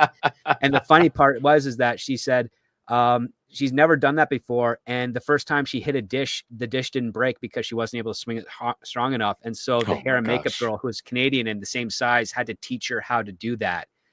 Because apparently, at least at this time in the early 90s, our Canadian women had some good upper body strength for doing damage in the home. Isn't that what all Canadian women are known for? Their upper body strength? Well, if they play hockey, yeah. And I don't know, man, if you've seen some of the female Canadian hockey players, they will give supermodels a run for their money. Like pretty faces, amazing bodies, and not like ripped muscular ugly thing, but like, oh, sexy abs, and they know how to skate and aim. Yeah, if you don't know how to skate or aim, you're not a hockey player. You're just or at least you shouldn't be. No. I do think we're past the whole point of, hey, anybody can be anything, and even if you're the worst at something, you can still compete at a high level. Like, I think we're past that point of like, oh, God, I hope so. I read the room. Honestly, the country's changed. The internet has changed. There is a different sentiment about just how people interact right now. And it is inspiring to some degree. It's kind of funny, though, for the main part. That's why it's inspiring, because I love a good laugh. But, I mean, maybe it's Doge. Maybe it's who's in office. Maybe it's that John Cena's heel. I don't know. I'll tell you this. My whole world is different now, folks. I wake up questioning a lot of things. Like, holy shit, what's going to happen at WrestleMania? But our friend John Thomas sends in a super chat that says, my other one is Battleship. The respect shown to wounded warriors. Mighty Mo shoots a broadside, totally unrealistic, but don't care because battleships are cool. Also Rihanna and Brooklyn Decker. Okay, so I he saw- is talking about that Battleship movie. I was like, is he about the one with Rihanna? Yes, he is. Mahalo, yeah, when she gets cut off. Yeah, that was I did a chuckle. I was like, wow, okay, yeah, we did that. All right. John, I saw that movie in theaters. I'm not proud of it. I only really remember Liam Neeson and Rihanna. And let me take you back for a second, John. Battleship takes me back to that Transformers era where so many movies looked and felt the same way. And so they all just are a big blur to me. I remember like the gun installation and some kind of alien attacking it, and then the big wave during the battleship and the military people that were stuck on the island as well. I couldn't tell you anything else that happened in that movie. Wait, the guy falls through the ceiling in a convenience store, and that's how he gets drafted into the military. That's exactly that was what I remember, John. So, yes, the ladies look good, but I don't remember them. It's kind of like Transformers 3. It's I'm a pretty sure I can find a ticket stub. unmemorable movie. Yeah. Greetings and shout out to you, Rogue Thinker. Welcome. Thanks for joining us. You know what, John? I got tons of movies that are considered not great that I love. Believe me, I sat down not that long ago and looked at Three Ninjas. Does not hold up, obviously, because it's a kid's movie. Three Ninjas, yeah. Yeah. No, but look, people will watch all kinds of stuff. I just was curious to see how it held up all these years later. It didn't. But No, it did not. it's not The Goonies, which does hold up. I will stand by The Goonies as a movie that it works. I loved how we had those hot takes about 20 years ago, and everyone's like, The Goonies is actually a pretty bad movie if you look at it. And everyone's like, no, it really isn't. And now we're decades removed from that stupid contrarianism, and everybody's back on board with it. So, yay, Goonies. That's a cheap plug for me, folks. I'm going out to the Astoria, Oregon filming locations this June. Nick and I are going to go celebrate the 40th anniversary of one of our favorite movies. Well, where they filmed the 40th anniversary, or filmed the movie 40 years ago. So check out what we put out in the future. It's going to be a lot of fun. And I keep telling you, we're putting the world in world-class bullshitters, so don't miss out. Three Ninjas or Surf Ninjas? I'm going Three Ninjas. At least Three Ninjas has some funny elements, like Surf Ninjas. Has Rob Schneider in it. Yeah, that is a selling point. At least it was for me as a kid. That's why I sat through the Beverly Hillbillies movie. I didn't realize that was Ernest at first, and I didn't know the rest of the actors. Oh, Jim Varney and Diedrich Bader, yeah. Yeah, that's a guilty... There you go! That's a guilty pleasure movie, John Thomas. I know it's not good.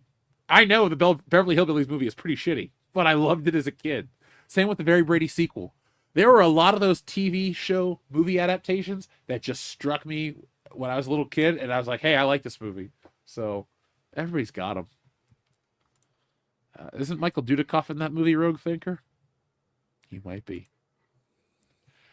So, anything else from the Oscars script? Anything else that really caught your eye? It's been kind of a slow news week in terms of, I haven't watched Daredevil yet. I'm going to catch up with that before I might have to wait till I get back from the con. But I'm just not seeing much. I've been watching a lot of Joe Rogan experiences because I've been working on stuff. I can confirm that Bill Murray is officially a really, really, really old man. If you want to remember Bill Murray as a kind of cool, snarky guy, don't watch the newest Rogan because you'll see the real old man Bill Murray, and you're just like, oh man, the mystique is gone. He's just an old guy. Yeah, he kind of repeats himself a lot. He was better in small doses, especially when he did the Dave Letterman show, because he'd always come in with a gag. As it pertains to the Oscars, the one thing I actually kind of admired was that the independent film Anora kind of swept the Oscars, thankfully, and not Amelia Perez. They only got two, one for a song, which I thought was ridiculous. Another one was Zoe Saldana's Oscar. Her speech was odd, but her deflection from the media asking her questions designed to embarrass her and cause controversy was actually quite profound. She basically told them, I don't believe in your rhetoric of attacking countries or nations. based on like an expression of art, you know. So yeah, she did all right there.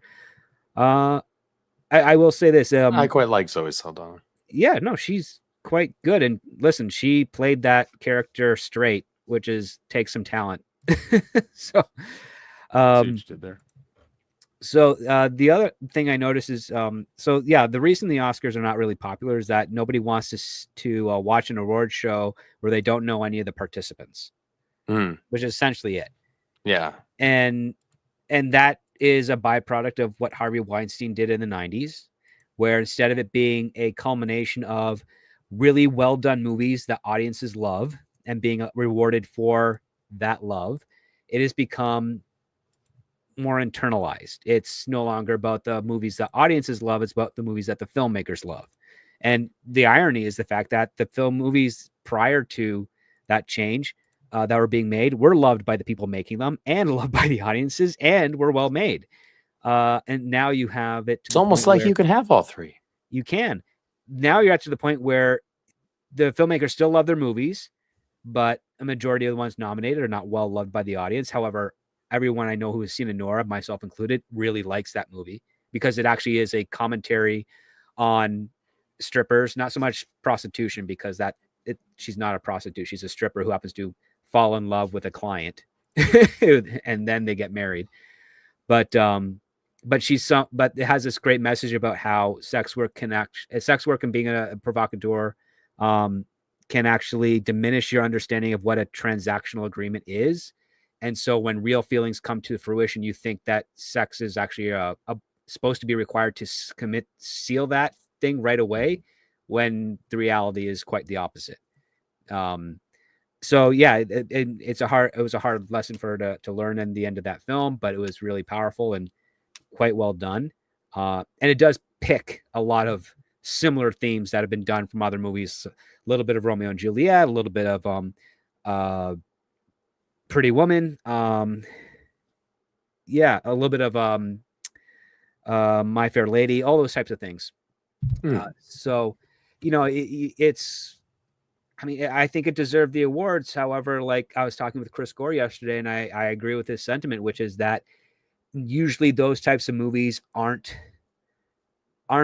lauded at the Oscars. They're lauded at the Spirit Awards, and the Oscars are a bit more grandiose films. And because I think that didn't get such a wide release, because it's more artistic, it kind of feels like a film out of place, but at the same time harkens back to the very movies that would have been nominated in the 70s and early 80s for an Oscar, because it would have had a wide release. People would have been talking about it a lot because they would have actually seen it, and it would have lined up with what you would equate good movies should be. But who saw I'm Still Here, or Amelia Perez for that matter, or gosh, what were the other The Substance, which I saw The Substance. I like that too. I stay away from certain movies that look Oscar baity because I find myself rolling my eyes at the very obvious ploy for an award. And then also too, it's when the people that go accept the awards on these movies' behalves are so serious that I find them funny and I can't take the movie seriously. And therefore, like, for example, Amelia Perez, I was never going to watch it, but then I heard all the stuff that people talked about. I'm like, oh, that's just something I have to avoid, just on principle of like how annoying I find these people. And so that's what I take away from a lot of Oscar buzz. It's like sometimes Oscar buzz and award season buzz just turns me off. Like, I took my grandma to see La La Land, and I was like, all right, I've heard nothing but great things. I'm probably going to be able to sit through this movie and not think it's terrible. 2 hours later, I was like, that movie sucked. These love letters to Hollywood, man. I don't care. You're Hollywood, and I'm speaking to Hollywood. Your 1940s big budget, wet dream pictures with musical numbers and all this crap. It wasn't even relevant when I grew up 30 years ago. Like, we were watching 80s movies. Like, make a love letter to shit that people that are alive and still consume, want to read a love letter to. Like, don't make me a love letter to, like, well, that was actually going to be kind of cool. I was going to say 1950s B-list sci-fi. That sounds cool. But, like, don't make me a love letter to, like, soap operas from 1964. Nobody wants that shit. The audience is not there. Like, if you're going to do that, make it budget appropriate for the audience that would respond to such a thing. I mean, La La Land, I mean, they didn't, I was surprised that it got as much buzz as it did, because the studio did not push that as heavily as you'd think. It was actually a rather conservative marketing strategy. But I would say, like, to your point, yeah, the Oscars today, they created what I call like the Oscar snob, which is the person who loves the industry so much but could never survive in it, to the point where they love every movie that's nominated for an Oscar because it was nominated for an Oscar, not because of the merit of the film. I know people like that, and I don't take their opinions seriously. That's incredibly sad, but I do know people like that. Yes, I know. I mean, that's why I in 2006 and 2007, when I started to get like way closer to what the Oscars actually were, I realized it is no different than going to your annual Christmas party from your 9 to 5, and then the owner handing out employee of the month or stupid awards that absolutely mean nothing, that are basically telling you, you've got this plaque, but I'm not giving you a raise. Mm-hmm. And that's basically what you're getting an Oscar, but you're not guaranteed to be not guaranteed to have another movie, which you aren't. And on top of that, you're not guaranteed to get the most you want for that possible next movie either. Like, it's very sad. Only some people with like really good agents and really good negotiating power can actually get that stuff. But I can tell you, like, firsthand, you have Michelle Yeoh, who won an Oscar about 2 years ago. She can command quite a decent amount of money if she so wants to, but more often than not, she's actually still a bargain for her as an actress. Like, you can get her for like maybe under $3 million. And I'm not talking like, a couple of days of work, but like for a full feature film as like a main or supporting character. Like, that's what the Oscar means these days. Where in the 80s and early 90s, if you got an Academy Award, you could probably command $5 to $10 to $15 million for a feature film. Today, it's not like that anymore. Well, I mean, and that seems like a market response, right? Because it's like, well, they know that these movies that they're putting up here to freaking, sit around in a circle and jerk each other off with, and, pat each other on the backs over, like, nobody went and saw most of them. So the movies aren't bringing any money. So how are you going to justify paying the people that were part of it even more? Well, that's one aspect of it, especially for like the smaller films. Like Everything Everywhere All at Once made a ton of money on its budget. So it was a very profitable, successful thing. But at the same time, it was also a relatively niche story. Mm-hmm. A bunch of people did see it, but nowhere near to the level of like a tentpole film. Sure. But I mean, the thing is that the Oscars has been a mixed bag, because sometimes you'll get something that does win on merit. Like, I will argue Anora won on the merit of its films. Mm-hmm. And it probably managed to get that because Emilia Perez star had tweets rediscovered of her opinions during the voting process. And so the Academy Council said, well, we were going to vote for this man to be the best actress, but clearly their reputation is going to ruin the Oscars even more than what they already are.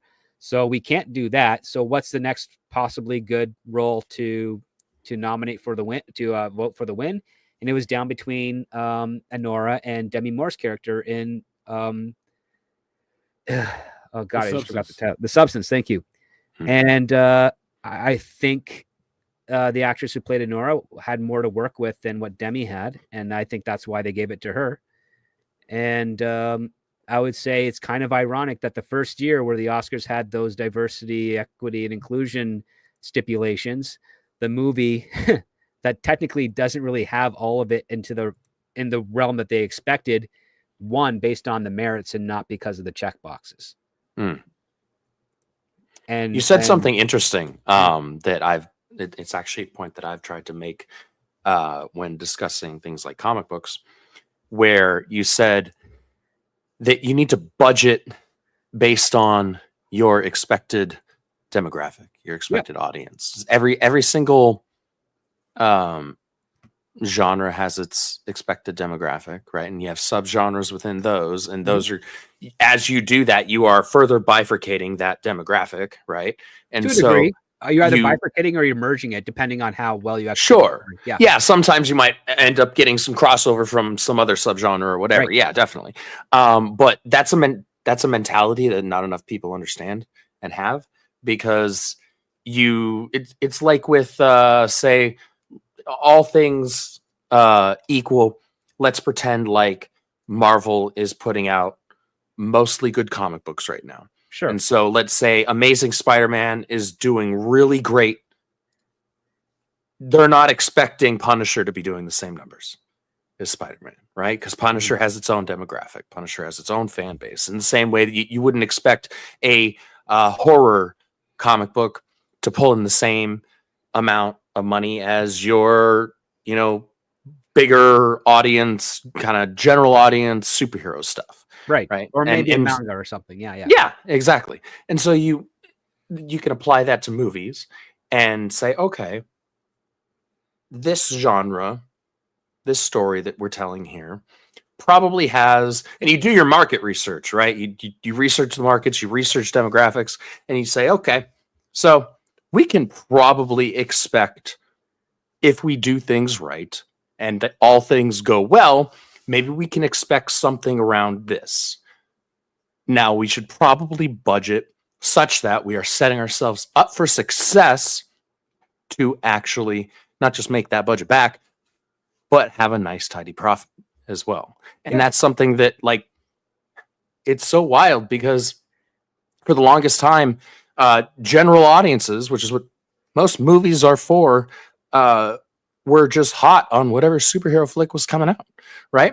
And then you have Disney and other studios that just decide to ratchet the hell up on their budgets, and it's like, well, now you're playing from behind already. You're playing on the back foot. Your budget is so absurdly high that you are setting yourself up for failure when it comes to making your money back and then making a profit. Yeah, well, I do have a running theory because I've been learning some more stuff, because thankfully not only myself, but even some of my colleagues have been closing out deals for film markets. In fact, I actually this afternoon I closed a $250,000 deal for a project. Unfortunately, that's all the capacity I have in this. I would love to have got a piece of that money and put it into something else. But what I've kind of been seeing that's kind of interesting is if you've ever worked, say, in retail or manufacturing, and the company gives you an annual budget that you have to hit, and if you end up coming under budget, they're going to cut your budget back. So you have to try and find a means to spend all that. Well, I've been noticing that, especially as it pertains to Disney, it seems that when they go to the foreign film markets to do their pre-sale distribution, they are getting a huge amount of money up front. And I think because they're getting a huge amount of money up front, that is why you've had some of their tentpole films come in with a $180 to $250 million budget before print and ad expenses. And I think it has more to do with the fact that they have to spend that money to justify for the next year when they go to the market to be able to pre-sell those films for that next block to the theaters in advance. So if they're able to get, say, on average, a massive deal with 50 markets that allows them to complete 15 films over 5 years at an average budget of $225 million, that's guaranteed money. And remember, that's money that does not come out of, say, a studio like Disney's pocket. That is just what they collect in. And then that's technically what they owe back to the theaters once that movie debuts there, because that's part of that 50% of the ticket sales. Or in Disney's case, sometimes 42 to 48%, except for with China, where it's like 50 or 60 something percent, whatever. So it basically makes you ask, is Disney using that budgetary model where if they get that much upfront with their pre-sales, they are trying to find every single manner they can to spend that amount, knowing that it's going to impact their profit margin, only because they know that they can guarantee that investment years to come afterwards. However, there's a caveat to that. if they're getting these budgets of like around 180 to 250 million dollars, they're doing that under the conditions that investment will return $1 billion at the box office. And now that they're not returning $1 billion at the box office, it's going to be harder for them to justify that budget for future packages that they're selling, which means that just like what we saw with Captain America Brave New World, the reported budget of $180 million, I think that's actually closer to the accuracy of it. I would say maybe they went 30% over that. So like, 210, 225 in practicality, because I was learning from a colleague that there were a number of reshoots on Brave New World, but they were minor things, and they were shot domestically in LA, which means that it was cheaper for them to shoot in LA than it would be to fly out to the UK or to Atlanta, Georgia, and shoot them there. And that tells me that they were doing those reshoots out of budget consciousness as opposed to just burning through cash. So there's all these new elements that are kind of boiling up to the surface that I'm trying to keep a close eye on and trying to see if they fit together with the other puzzle pieces. And if there's a gap in there, I'm asking the question to try and fill that gap. But I think Disney has actually hit to that point where, and we'll know for sure this year because there's another film market coming up, we will see how the budgets of the subsequent Marvel films will play out over the next 3 years. And if they are averaging like, between 150 and 210, then it means that they're not getting as much on the pre-sales upfront because they know that they can't guarantee that $1 billion hit. So, but they are going to spend up until every last cent. And if they can, they'll also go over budget so that they can try and justify a higher budget on a pre-sale agreement. Excuse me. So yeah, it's crazy new stuff. Like the amount of things that have changed in the pre-sale market between 2018, 2019, and today it's like going to college all over again. Like you're really? It is intense. The amount of new loopholes they've done with the way the streaming packaging is worked out, especially when studios sell it to themselves for streaming, which is why Warner Brothers has done the brilliant thing where they're selling it to third-party streamers first because that's paying for them to put it on the bandwidth for their own streaming system after that contract is complete. So they're basically just getting the third-party streamer to pay for them putting it on their own streaming service after the fact, which is a brilliant idea. Let's check in with the audience. Sure. Because I wanted to see if you guys have heard about this. Amaranth pew-pewed a home invader or husband did. PSA, don't show your crypto wallet online. If Mary is in chat, a Buffalo Jeff. If not, Joe Rogan motorcycle, please. What's the deal with Amaranth, guys? Have you heard this story? I heard it in passing. She's a Twitch thought. Okay. I know and she is. Like, I've seen her pictures.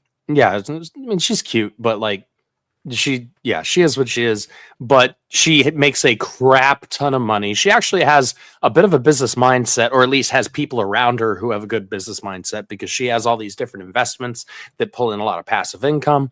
And apparently somebody, like, she had a home invasion. She had somebody try and break into her home and rob her. And I haven't like read the full story, I don't know all the actual details. Evidently she shot the mofo, and if so, based, I guess, like, don't bust into other people's homes, don't start nothing, won't be nothing.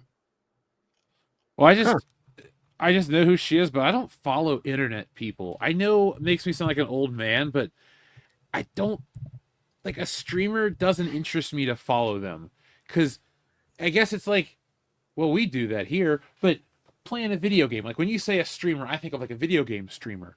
I don't understand the appeal of watching a streamer when I could just play the game myself. Like, I understand. I'm with you. I understand like a financial thing, like, oh man, I can't afford it right now. I really want to see the game play out, but even like, then I'll usually just wait. Like, especially if it's a game that it's a series or a game that I'm looking forward specifically to the story, I'll see like whatever the initial trailers are leading up to launch, and then I'll ignore everything after that until I actually play it myself. So I just looked up Amaranth. She looks like those Florida girls that don't wash their privates. I've never met a Florida girl like that, thankfully. Wow. Yeah. And I know that Got just it. because I've been to a couple of beaches and I'm like, oh my God, go into the water, lady. They will eventually. They're just out of Remarkable. soap that day. Yeah, I don't recommend it. It's just Yeah, the ocean's not for everybody. That's the moral of the story. No, but John, I will press you that button right now since Mary is not currently here in the chat. Let me pull up the Joe Rogan cycle. That's the original Joe Rogan button. ooh, there's a Batusi there for a second. Oh yeah, I have a lot of stuff on here that I don't realize I have uploaded. One of these days I'm gonna sit down and go through everything and go, all right, this is valid, this is not. We don't need this anymore. But here you go, John Thomas. Did you see that guy accidentally hit that moose with his car? No. Holy shit. Jamie, pull that video up. Oh my god, oh my god. Oh my god.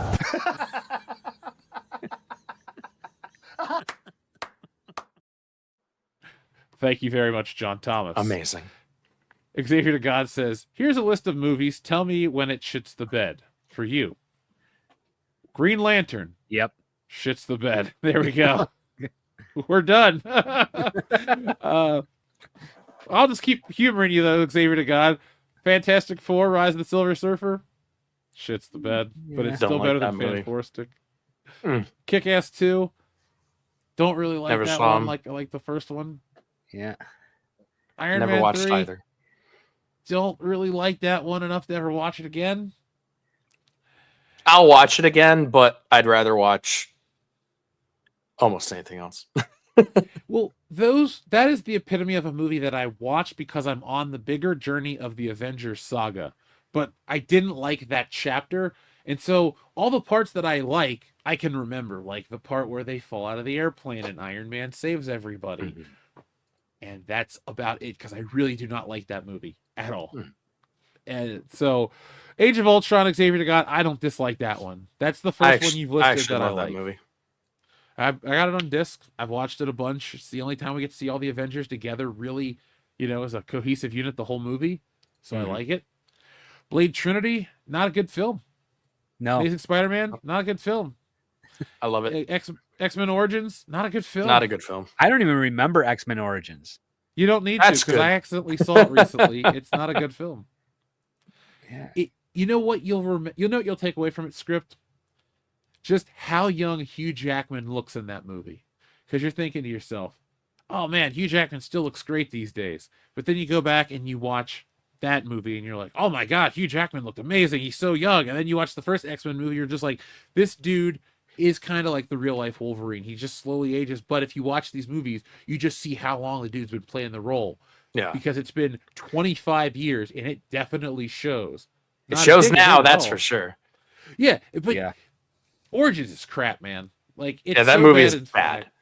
Like That's one with Liev Schreiber, right? Yeah. Yep. Yeah. I apologize for my lack of cohesive cogent speaking a moment ago because I have nothing of value to add to the film that is X-Men Origins Wolverine. It was bad 14 years ago. It's going to be bad in 14 years. Deadpool doesn't talk, and that I can't believe I actually use that as a criticism because I don't really like Deadpool that much. So when people are like, "Oh, they disrespected Deadpool," I'm like, "Yeah, but the movie sucked no matter what." So Yeah, I like, didn't care as much. That was just kind of like the final insult, really, to anybody that was like holding out hope by that point in the film. And then, they're just like, oh wow. Like you said, you remove that movie is still awful. What does an early Fox Deadpool look like if done right? Like how close is it to the mark we got in 2016? It would probably be pretty close, oddly enough. Yeah, that first Fox did Deadpool not film care. honestly did kind of feel like a Fox Fox X-Men. film, yeah. Yeah. So it probably wouldn't have been too far off. I mean, again, that digital footage thing was 4 years old by the time it leaked, is my understanding. Mhm. And that leaked in what, 2013? Yeah. Yeah. That movie is good. It holds Yeah. up for me. It's my favorite Deadpool movie still because it has a nice emotional heart to it. I thought the second one was crap. Oh, also Xavier to God throws in Homecoming and Far From Home. I don't like those ones that much either. I absolutely like. I don't like Homecoming. I hate Far From Home. That movie is just ass. I realize I've now reached the point where I like less Spider-Man movies than I like Spider-Man movies. I love two of them. And then I like And you half... like three of them. Well, no, I really don't like if I'm being completely honest. I mean, here's the metric of a movie I like. It's a movie that I will rewatch. I don't have to always sing its praises. Like, for example, Westworld. I'm rewatching that again. I don't think I've ever discussed owning the film on the channel, but I enjoy the film enough that I will watch it annually, maybe. And just that's it. You watch it, you like it.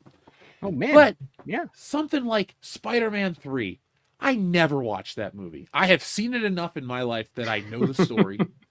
And I've wasted enough time watching it on every format just to see how it looks in 4K. And then that's like it.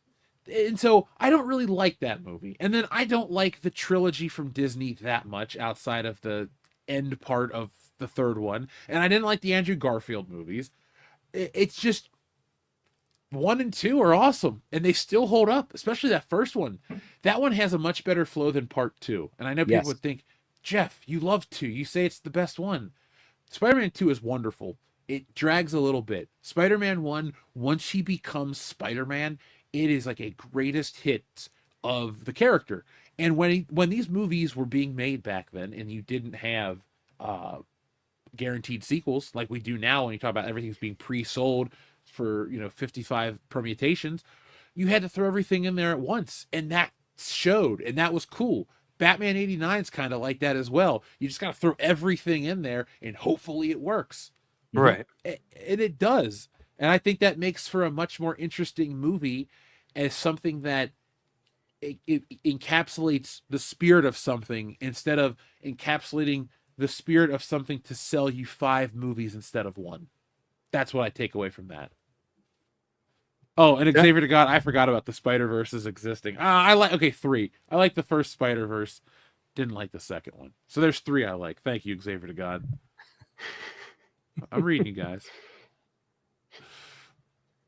Look, I sat through that new Spider-Man cartoon. Not the worst thing I've sat through. So No, it's not as terrible as people were expecting it to be, but it felt at arm's reach of what Spider-Man could be for that show.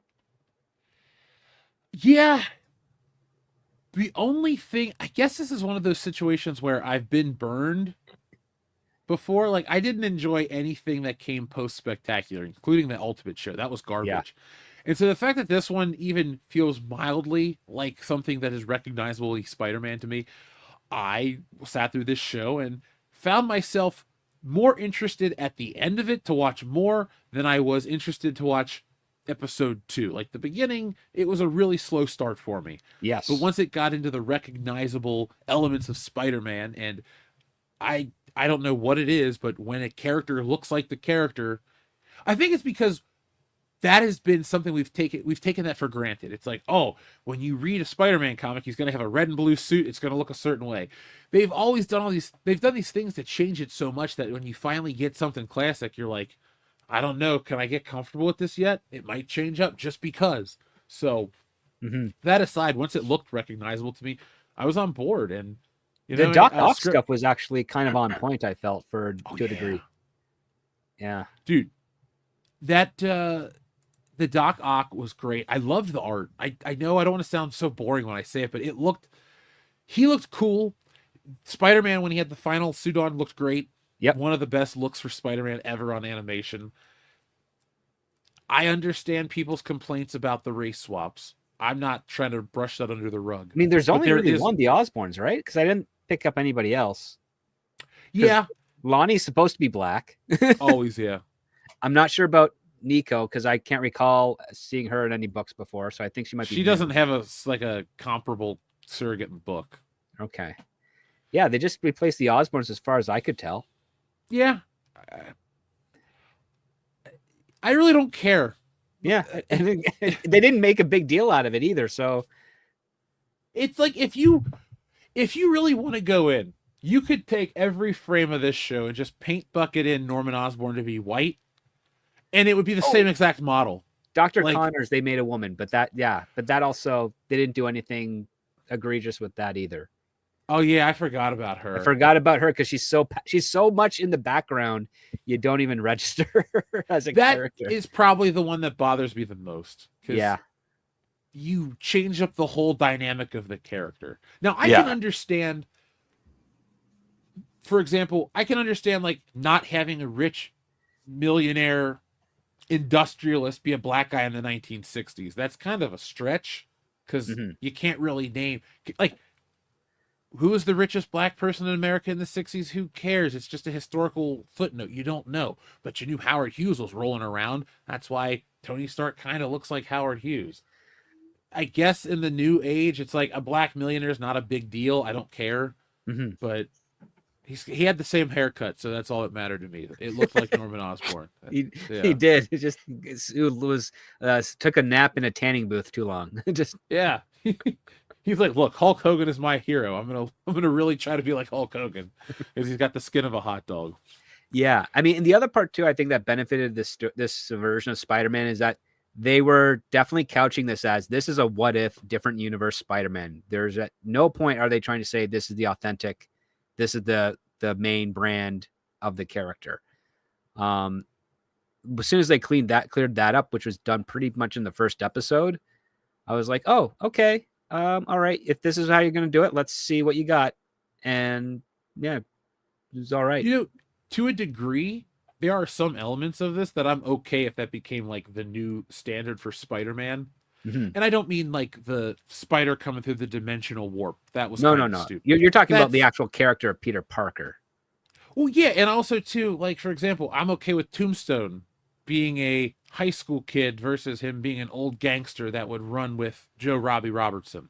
Right. Like that, it was equally tragic. That was the part I actually cared about the most because I'm sitting here watching this show that's for kids that has a $200 action figure. They're selling to adults, so clearly it's for everybody. But I'm sitting here, I'm watching this show, and I think to myself, okay, there's actual emotional depth with this one character, and you're like watching him make mistakes. And it's interesting too because some people would claim it's a very stereotypical thing for a black character to do, but it's a very like honest thing for the character to do because you hear about these stories a lot, and Yeah. so it added a layer of truth to it, which to me made the show. It didn't seem like just a cartoon. It was like, okay, this is an animated version of Spider-Man with some attempt at depth. For every moment you get with that, you do get the stupid characters like Oscorp. I thought Amadeus Cho and that think tank was stupid. But Yeah. then once you find out that it was like all part of a plan, and you're like, oh, this is like way more in depth than I thought it would ever be. And it all kind of works. It So does. I mean, it was I like recognizably Spider-Man. I liked Ronnie's story a lot, but I also was like, again, to that point where he's like, he's going to trade in his loyalty to the gang so his brother can walk away. I'm like, okay, that's a trope. And I get what they're doing here, but I would have appreciated it more if we got more of the little brother so that we could empathize with why Lonnie cares so much to save him from this. Agreed. Because he's presented in that entire series as a jerk who's like, you know what, screw you, man. I don't care if you're my brother. You're an idiot. Just go, leave your family. Go be with the gang. Go get killed. Mhm. You don't deserve my empathy because you're acting like a fool. Where if they just did something where it's like the kid tried all the time and he kept failing, and he just was taken advantage of in that emotional state of I'm a loser. I'm never going to amount to anything. And the brother is trying to like say, no, I failed all the time too. You only fail if you give up. Like if you had that message, because that was kind of a tone that Lonnie had, like, because he struggled for stuff, but he never gave up. Right. And especially when he's getting his butt kicked by Scorpion, he still got back up to try and fight him. If they kind of laid that on thick for the Lonnie story with his little brother, it would have been way more powerful when he steps in and says, yeah, I'm taking his place, because he still needs to keep trying. And if he came in here, he would have given up, but he needs to go out there and still keep trying the way I did. And I can take whatever you got to dish out at me. And I'm willing to do that for him. And that's when you like kind of sell that part of the story, because I hated that kid. I was like, yeah, throw him to the wolves. Let him join the 110th. Just I'm glad that he's starting to lose the color in his fingers because he got gassed. Yeah, that was cool. He got his gas and superpowers. And I always advocate when you make Spider-Man shows to focus on the ground level mob elements, the crime elements, not the, oh, let's have Spider-Man fight a monster of the week because a vortex from outer space dropped in whatever. Like, save it for one episode like they did here. Because as I've evolved into making books and creating characters and, you know, working on stuff, I don't look at Spider-Man as just like, oh, this thing I liked from my from my childhood. I look at it as, this is a character that you can throw into like 5 different genres and it works. And I find that interesting and fascinating. And then I go, if I'm going to watch it just as a fan, I go, well, what era are you going to throw into this adaptation? And I like when they use this version of the character, not necessarily I got to take on, you know, these like reality changing events. It's like escalation in these books. You're always trying to one up the story. It's like, well, this time we're telling a story about 1 dimension, then it's 5 dimensions, then it's time and space, and it just goes to a point where, well, we have 50 multipliers on this story, what can we add? And the answer is nothing. And I think simplicity is the way to go. And so I'm on board with the simplicity of this show. Let's just keep it without getting too crazy. No Right. crossovers and stuff. No, like that. you don't need that type of stuff. I mean, that's what I loved about Spectacular Spider-Man. It was incredibly simple plots, complex characters, couple of nudges for a crossover, but it kept itself back. It kind of made sure it reset back to where it was a little bit before. Yeah.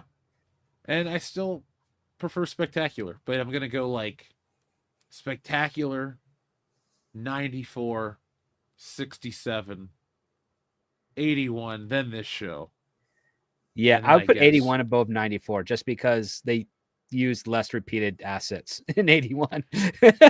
and as an art nerd myself, there are some really well done action shots that I get it's an 80s cartoon, people wouldn't find the value in it, but just the realistic anatomy that they get to actually move like a person and make it seem like Spider-Man's real. It's like the first time that the character exists in that level of detail, and it's cool to look at because it looks like what it would look like. They animate it quite well. I think people have the misnomer of old shows equal. It's weird. The older cartoons, to some degree, look more realistic. Yeah, a lot of the filmation stuff just rotoscopes it, but still, there are some cartoons out there, like these early Marvel cartoons. They all look solid. They look like John Romita artwork come to life, which that's always a selling point to me. Andrew, I get to meet John Romita Jr. this weekend. I'm so excited. Oh, dude, I decide bet what you're I'm gonna- hyped. I have just been trying to know or figure out what to get signed, but the problem is all of the high end Ramita stuff I buy is for Senior. He was my favorite artist of all Right. time. And Junior, I own most of his print books, but I also don't like to get my comic books drawn on, you know, even for an autograph. So I'm trying to dig through my collection of something that doesn't make me look like I just bought this to get signed. So you wouldn't even Also- want to have him sign like a favorite cover? No, because like when I was fulfilling Woke Busters, I gave myself like what I call promo copy, right? My promo copy was the one that had a slight edge because I wouldn't give it out to somebody. Like I care that much about my stuff. I'm like, Yeah. oh man, I don't want anybody to draw on this cover. Like, oh, I got, you know, let's see, what's the 9/11 Spider-Man issue he drew? I got one in mint condition. It would bother me that I had him sign it. I'm like, oh, it was perfect. Okay. Now it's drawn on. Shit. Even if it was Fair a cool piece enough. of art or a remark or something, I'd be just a little bummed out. Okay. When it comes to my collecting, my rule of thumb is I want it to look like it just came out of the box or off the press or whatever the version of clean is. I don't even like a little character. Like, no, I don't want that. I just want it to be as is, and I'm happy. That's kind of what I'm paying for. Fair enough. Xavier to God asks an interesting question. I would love a Spider-Man movie or a show period piece. What decade would you prefer it? Also, thoughts on Tom Spider-Man, Zendaya will be in it. Well, I think Spider-Man works for many reasons, but one of the reasons the character has the longevity is because there's a certain formula that works in any decade, and it's kind of just the same formula every decade. It's this young, struggling guy who's trying to be a hero and live a life, and then how that intertwines with supervillains and stuff. So I guess I don't really see the appeal of like doing a 60s period piece, just unless it's like, I don't know, it would be to be a little lo-fi. You know what? Screw it. I guess I'd want to stick a 90s one because everybody likes this 90s era shit. Let's see what like Spider-Man, like the James Cameron movie. What would that have supposed to have looked like? So not only make it to look like it takes place in the 90s, but use similar lenses or do things to make it feel like a 90s film. The cinematography, just the color grading, use those things and make it actually feel like that. But also make it look real. Like have the CGI be as photorealistic as possible. Anything you guys would add in terms of a period piece Spider-Man movie? I'd probably want to see something in the 80s just because there's a style. Because the 80s was a very defined generation. Big hair Like that MJ. Yeah, Ooh, big yeah. hair MJ. Like also that was also the dawn of the new slim bikini. So if you really want to get MJ in the modeling stuff, she'd be a bikini model, and you'd see, how women should have always been looking instead If of you're gonna have an MJ bikini model in the modern age, I guess she would she look like an Instagram model, or would she just be like rail thin because of Hollywood standards? Because Instagram models have a different look than like Hollywood actresses. Instagram models have a bit more of a balanced look because they understand that the supermodel style, at least of the late 90s, early 2000s, was essentially anorexia. Yeah. And I mean, you kind of mix because again, you also we're coming out of that period of body positivity. So I would really not like to see a land whale MJ. And unfortunately, with regards to Zendaya, we already have a female quote unquote love interest for Peter Parker that does have the body of an 8-year-old boy. Like we saw her in that Dune costume thing where like that's the first time Zendaya ever had curves and it was all metallic. And it was really jarring and not good to see.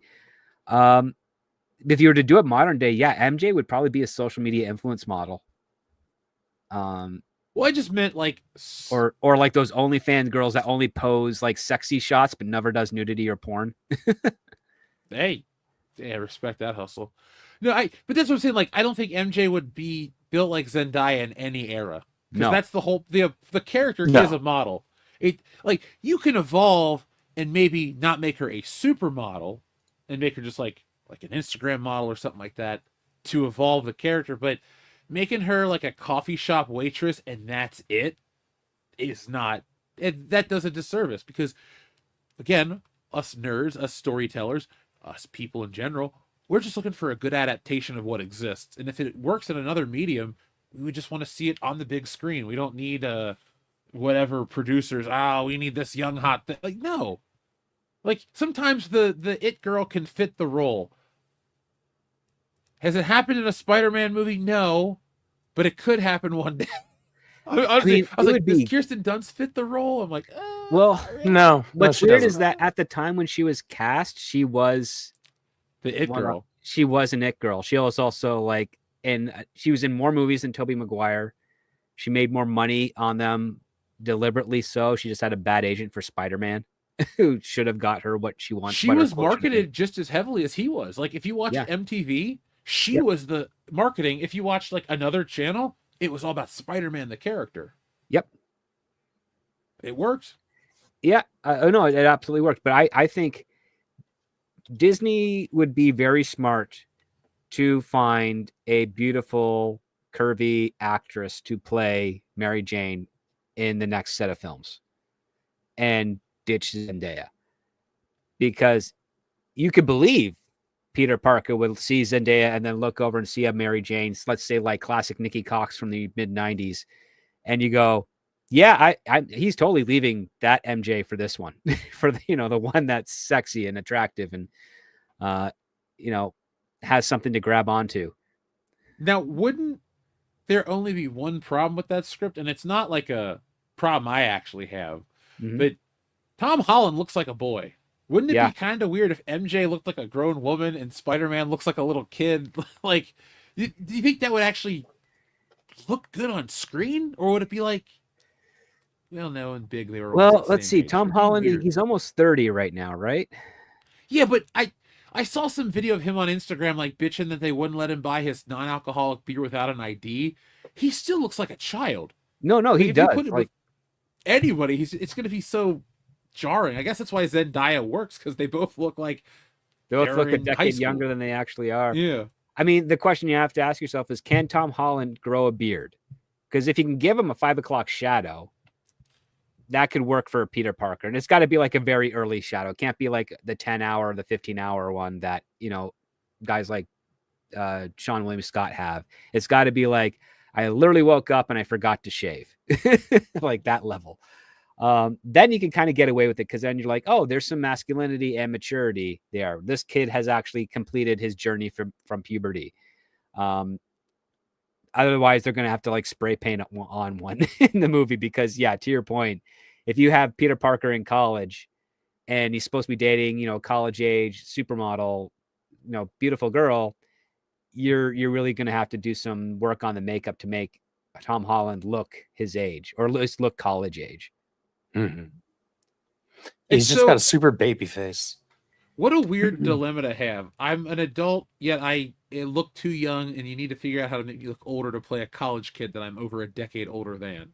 Yeah. Oh, dude, I was talking to a casting director on Sunday, and she thought I was 24 years old, and I'm 40. And I've got white in my beard, but she still said, like, you look really young. It's those Canadian genetics, man. I'm telling you. Well, it's so cold up here. It's kind of like temporary temporary cryogenic freezing. So, your cells don't move as fast, so they can't separate as quickly. So you look a lot younger all the time. This is my comment of the night. They'll give Tom a CGI soul patch. Like a Henry Cavill fake removable mustache. Yeah.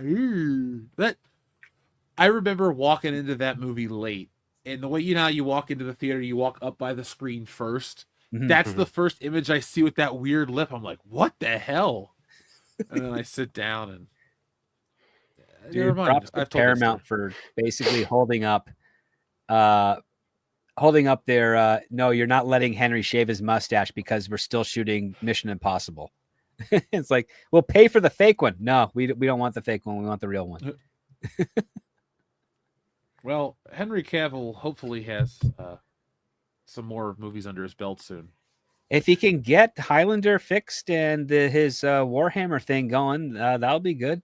The stuff that he's been doing on the side of, I mean, he's not a A-list movie star. He's just got a very virile fandom, which is great for him.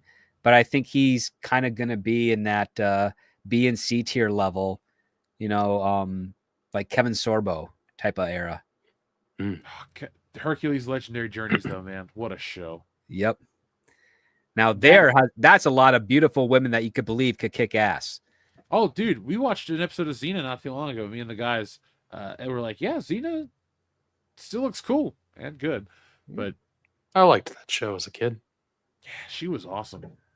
I don't know what the hell she was screaming, but as she jumped around and shit. Definitely warrior cry. Yeah. I didn't realize that lady was Lucy Lawless was in Eurotrip. Hell, she's in Spider-Man. She's the bald lady that says a guy with 8 legs sounds hot. Yeah. That's Lucy Lawless in a bald cap. Well, no, Holy she's hell. wearing a bald cap and also like a bob cut wig as well, because she's not bald. Like, she's just got piercings and tattoos all over her face. I just didn't realize that was her. Yeah. That's funny. It's a good cameo. Oh yeah, Sam Raimi like produced those shows in New Zealand, and I spent many a childhood afternoon watching those shows on Channel 64 back to back. Hercules at 4, Xena at 5. yeah, and then later it was Jack of all trades, short-lived one. Yeah. I knew Bruce Campbell before I knew Bruce Campbell. I just grew up watching all that shit. Those were the shows, man. Like, that's why when I tell people you could have like, Disney wasn't the predominant part of my childhood growing up, and a lot of people could have. There were so many options in the 90s. There's even more today, but this is back when there was still a controlled way of how many things were out there. So there were tons of Hercules kids. Hell, Dion was a Hercules kid. We talk about that show like it's still on the air today. Yes, Jim Norton did have a cameo in Spider-Man, and Briscoe County Jr. I used to watch that too. That was on TNT, I believe. Oh, right. Yeah. I'm Well, glad Bruce even, Campbell. sorry, go ahead. Yes, but I was gonna say I'm glad Bruce Campbell had his renaissance. yeah. Much deserved. One of the things I like, because whenever Bruce Campbell gets asked to participate in a Sam Raimi film, he always weasels himself into being in charge of Sam Raimi's car, which is nicknamed the Classic, because it's always put in all of his movies. And every single time Bruce Campbell tries to get that car destroyed, because not just really to annoy Sam Raimi. And in one of his books, If Chins Could Kill, he talks about this. I think it was the second Spider-Man movie, if I'm remembering it correctly, or maybe it was the first. But he basically they bring in a replica of the Classic that they're going to blow up, and Bruce Campbell says, "Oh no, that's not the right one. He points to the real one as the replica, and the replica one is the real one." And so they blow up the real one, and so Sam Raimi had to spend a fortune repairing it. Oh no! Yeah. So I'm butchering that story because I read that like almost 2 decades ago, but I just remember the stories, and then also hearing rumors popped up where, like, in Drag Me to Hell, and even in the Doctor Strange sequel, like, yeah, Bruce Campbell was just kind of like, yeah, this car, when the bus is going to be split in half and the car's going to be blown up, make sure that the Classic gets thrown around real well, because it's in the shot. Like, break the windows, like, rip out the chassis. I don't care. Just trash it to hell. And then there's like, oh, okay, sure. And then Sam Raimi sets up the shot. They do it. And he's like, no, the car. Every one of his bits is just a comedy bit. I didn't realize that he was just making Three Stooges films when he was making The Evil Dead until much later. And now that I have kind of been, wizened up, that's all I see. Mm-hmm. Some of the best movies of all time are just Three Stooges films under the guise of something else. Lethal Weapon 3 is a classic. That's just a Three Stooges film in many ways. Well, that's a movie that was written as it was being shot too, because they had a script and it wasn't working. And so they were rewriting it while they were shooting it, which is why it's got a weird narrative. It's like, what is this guy doing with all like these fake houses and drug? And he's also running illegal guns, and he's an ex-cop, and he just wants Jack to steal more Travis. guns. And it's like, what the heck is this? Yeah. It is not my favorite Lethal Weapon, but I stand by the statement there is not a bad Lethal Weapon film. All four That is correct. are solid. There's definitely not a bad Lethal Weapon film. There's just They're degrees of they're on their own awesomeness. tier list in quality. Yeah. What's number one for you? The first one I like a lot, and then it's a tie between 2 and 4, and then 3 is the last one. I'm torn between 2 being my favorite because there's just I just really like the villains. I know that Mr. Joshua is iconic, but the whole diplomatic immunity thing and the systematic elimination of the cops and just some of the elements. Oh, the introduction of Leo Getz is pretty good too. Oh yeah. And the toilet bomb. Yeah. Yeah. Plus, Mel Gibson was still rocking the mullet in that one. I know he had it in part 3, but it felt a little dated by 3. And then 4, it's gone completely. Yeah. Well, he had actually just done. He changed his hair when he was doing Maverick and Conspiracy Theory and a couple of other films around that era. And oddly enough, his career peaked a little bit more because he had a more masculine haircut. Yeah, I didn't get the mullet as a kid. I just didn't understand why some people had it. Neither did I. My uncle had it, and I'm like, "Why? You're not a girl."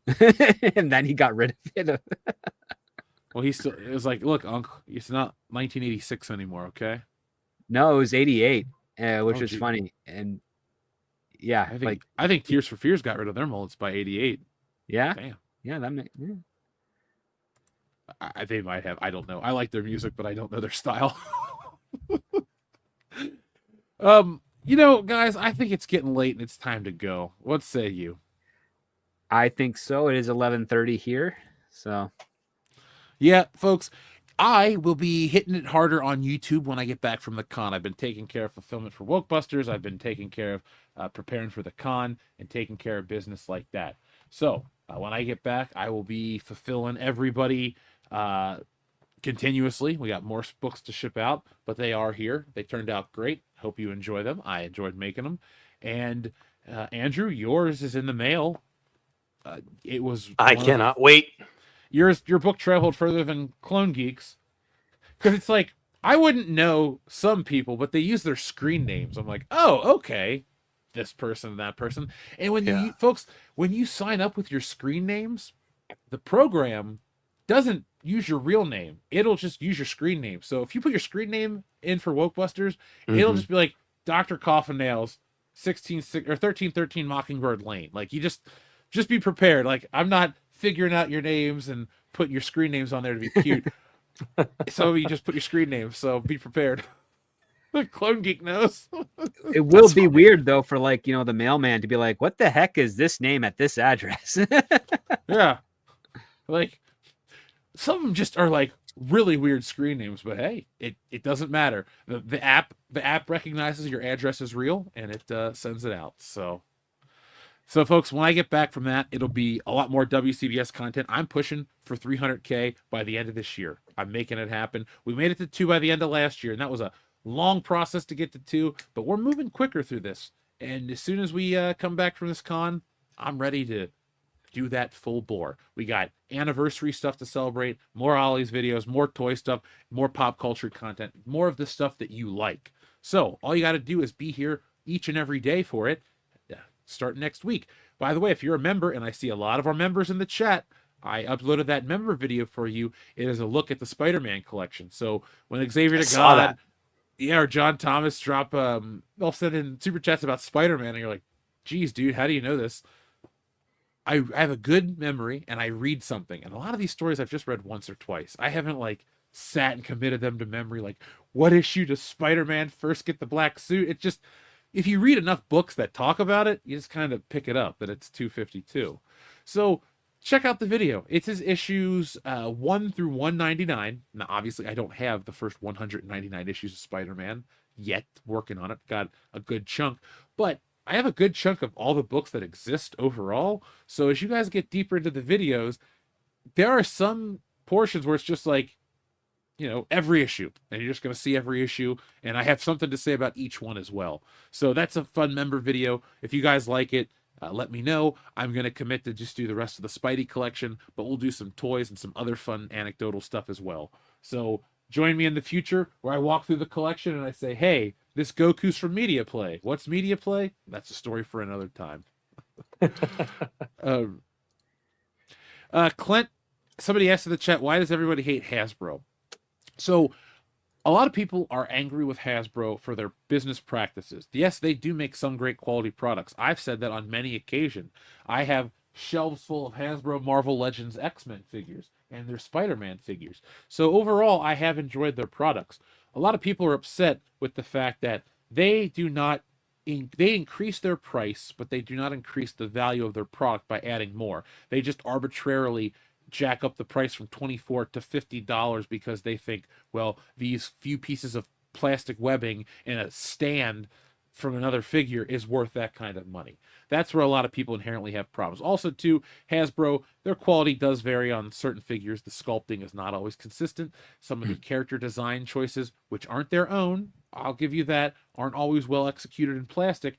And also, too, people do not like a majority of the character choices made. Now, not everything is Marvel's choice. Hasbro has a lot of decision making in the comic book characters, or they'll look at what sells and they'll reuse it over and over. And that's the other problem people have with Hasbro, reuse of parts.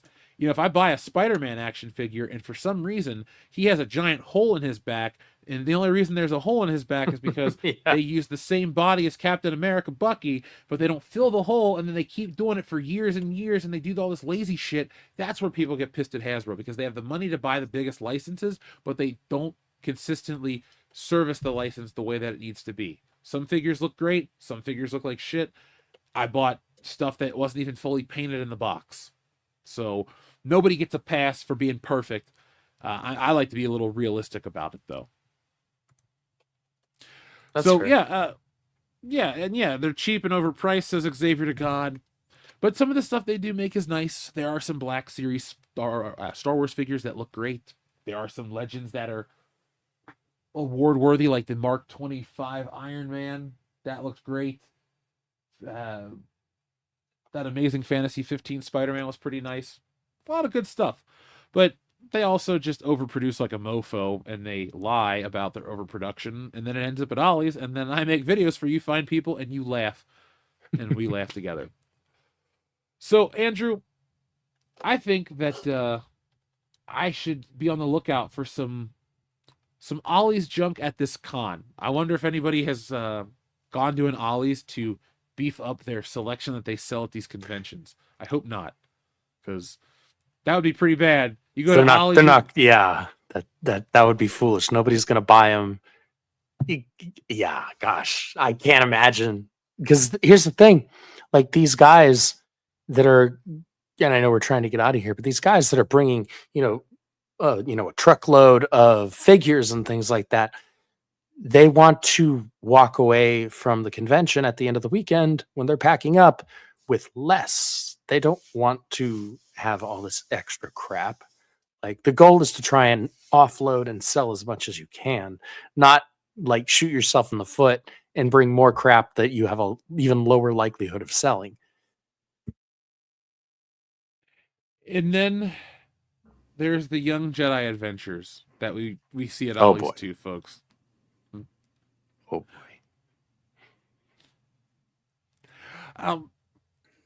Clint, real quick too, that's like apples to oranges, because Hasbro has billions of dollars. To compare a $1 billion to compare me to Marvel Comics. Yeah, I make a good book that makes people laugh and people like the art, and the quality of the binding is superior to theirs. But like, I don't have the distribution they have. You can't really say like, you can't really compare that to that. So that's why people get mad, because Hasbro doesn't need to reuse parts. They're not. I'll give you a broke. comparison with a company I actually like and a manufacturer I actually like. I like McFarlane Toys. He reuses so many of his Superman and Batman sculpts. I also don't buy the Superman and Batman figures from him. I just buy all the Flash family He and lost his Titans license. ones. Well, no, it wasn't that he lost the license, right? It's just now Mattel also can do it. No, he lost it. There's no company gives there's a master license. So like Hasbro has the master license for Star Wars.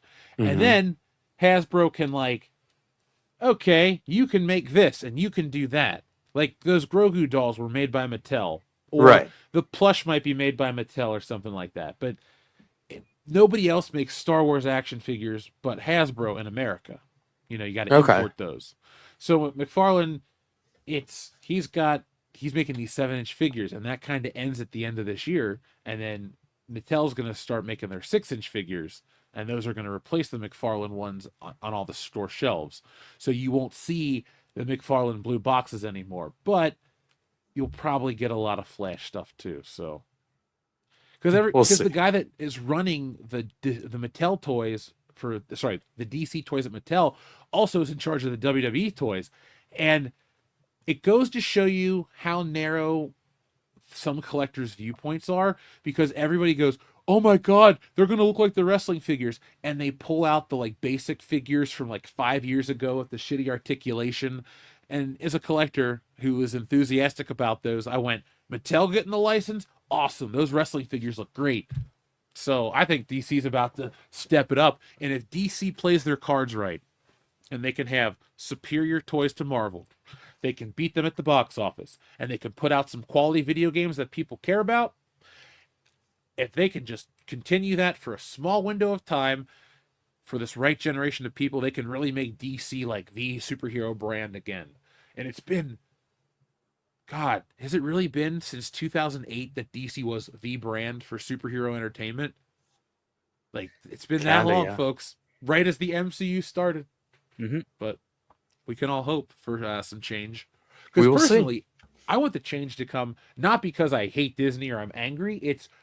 I want the change to come because I want these movies to be competitive and entertaining, because we have one resource that's not renewable: time, and you can't waste your time watching a crap movie. You just can't. You won't get that back. So if I'm going to spend my hours watching a superhero movie, it better be good. So folks, you should be good too, but I always tell you to be these things: be smart, be safe, be cool, but always be excellent to each other. Nice shooting, son. What's your name? Who's that Pokemon? John Cena!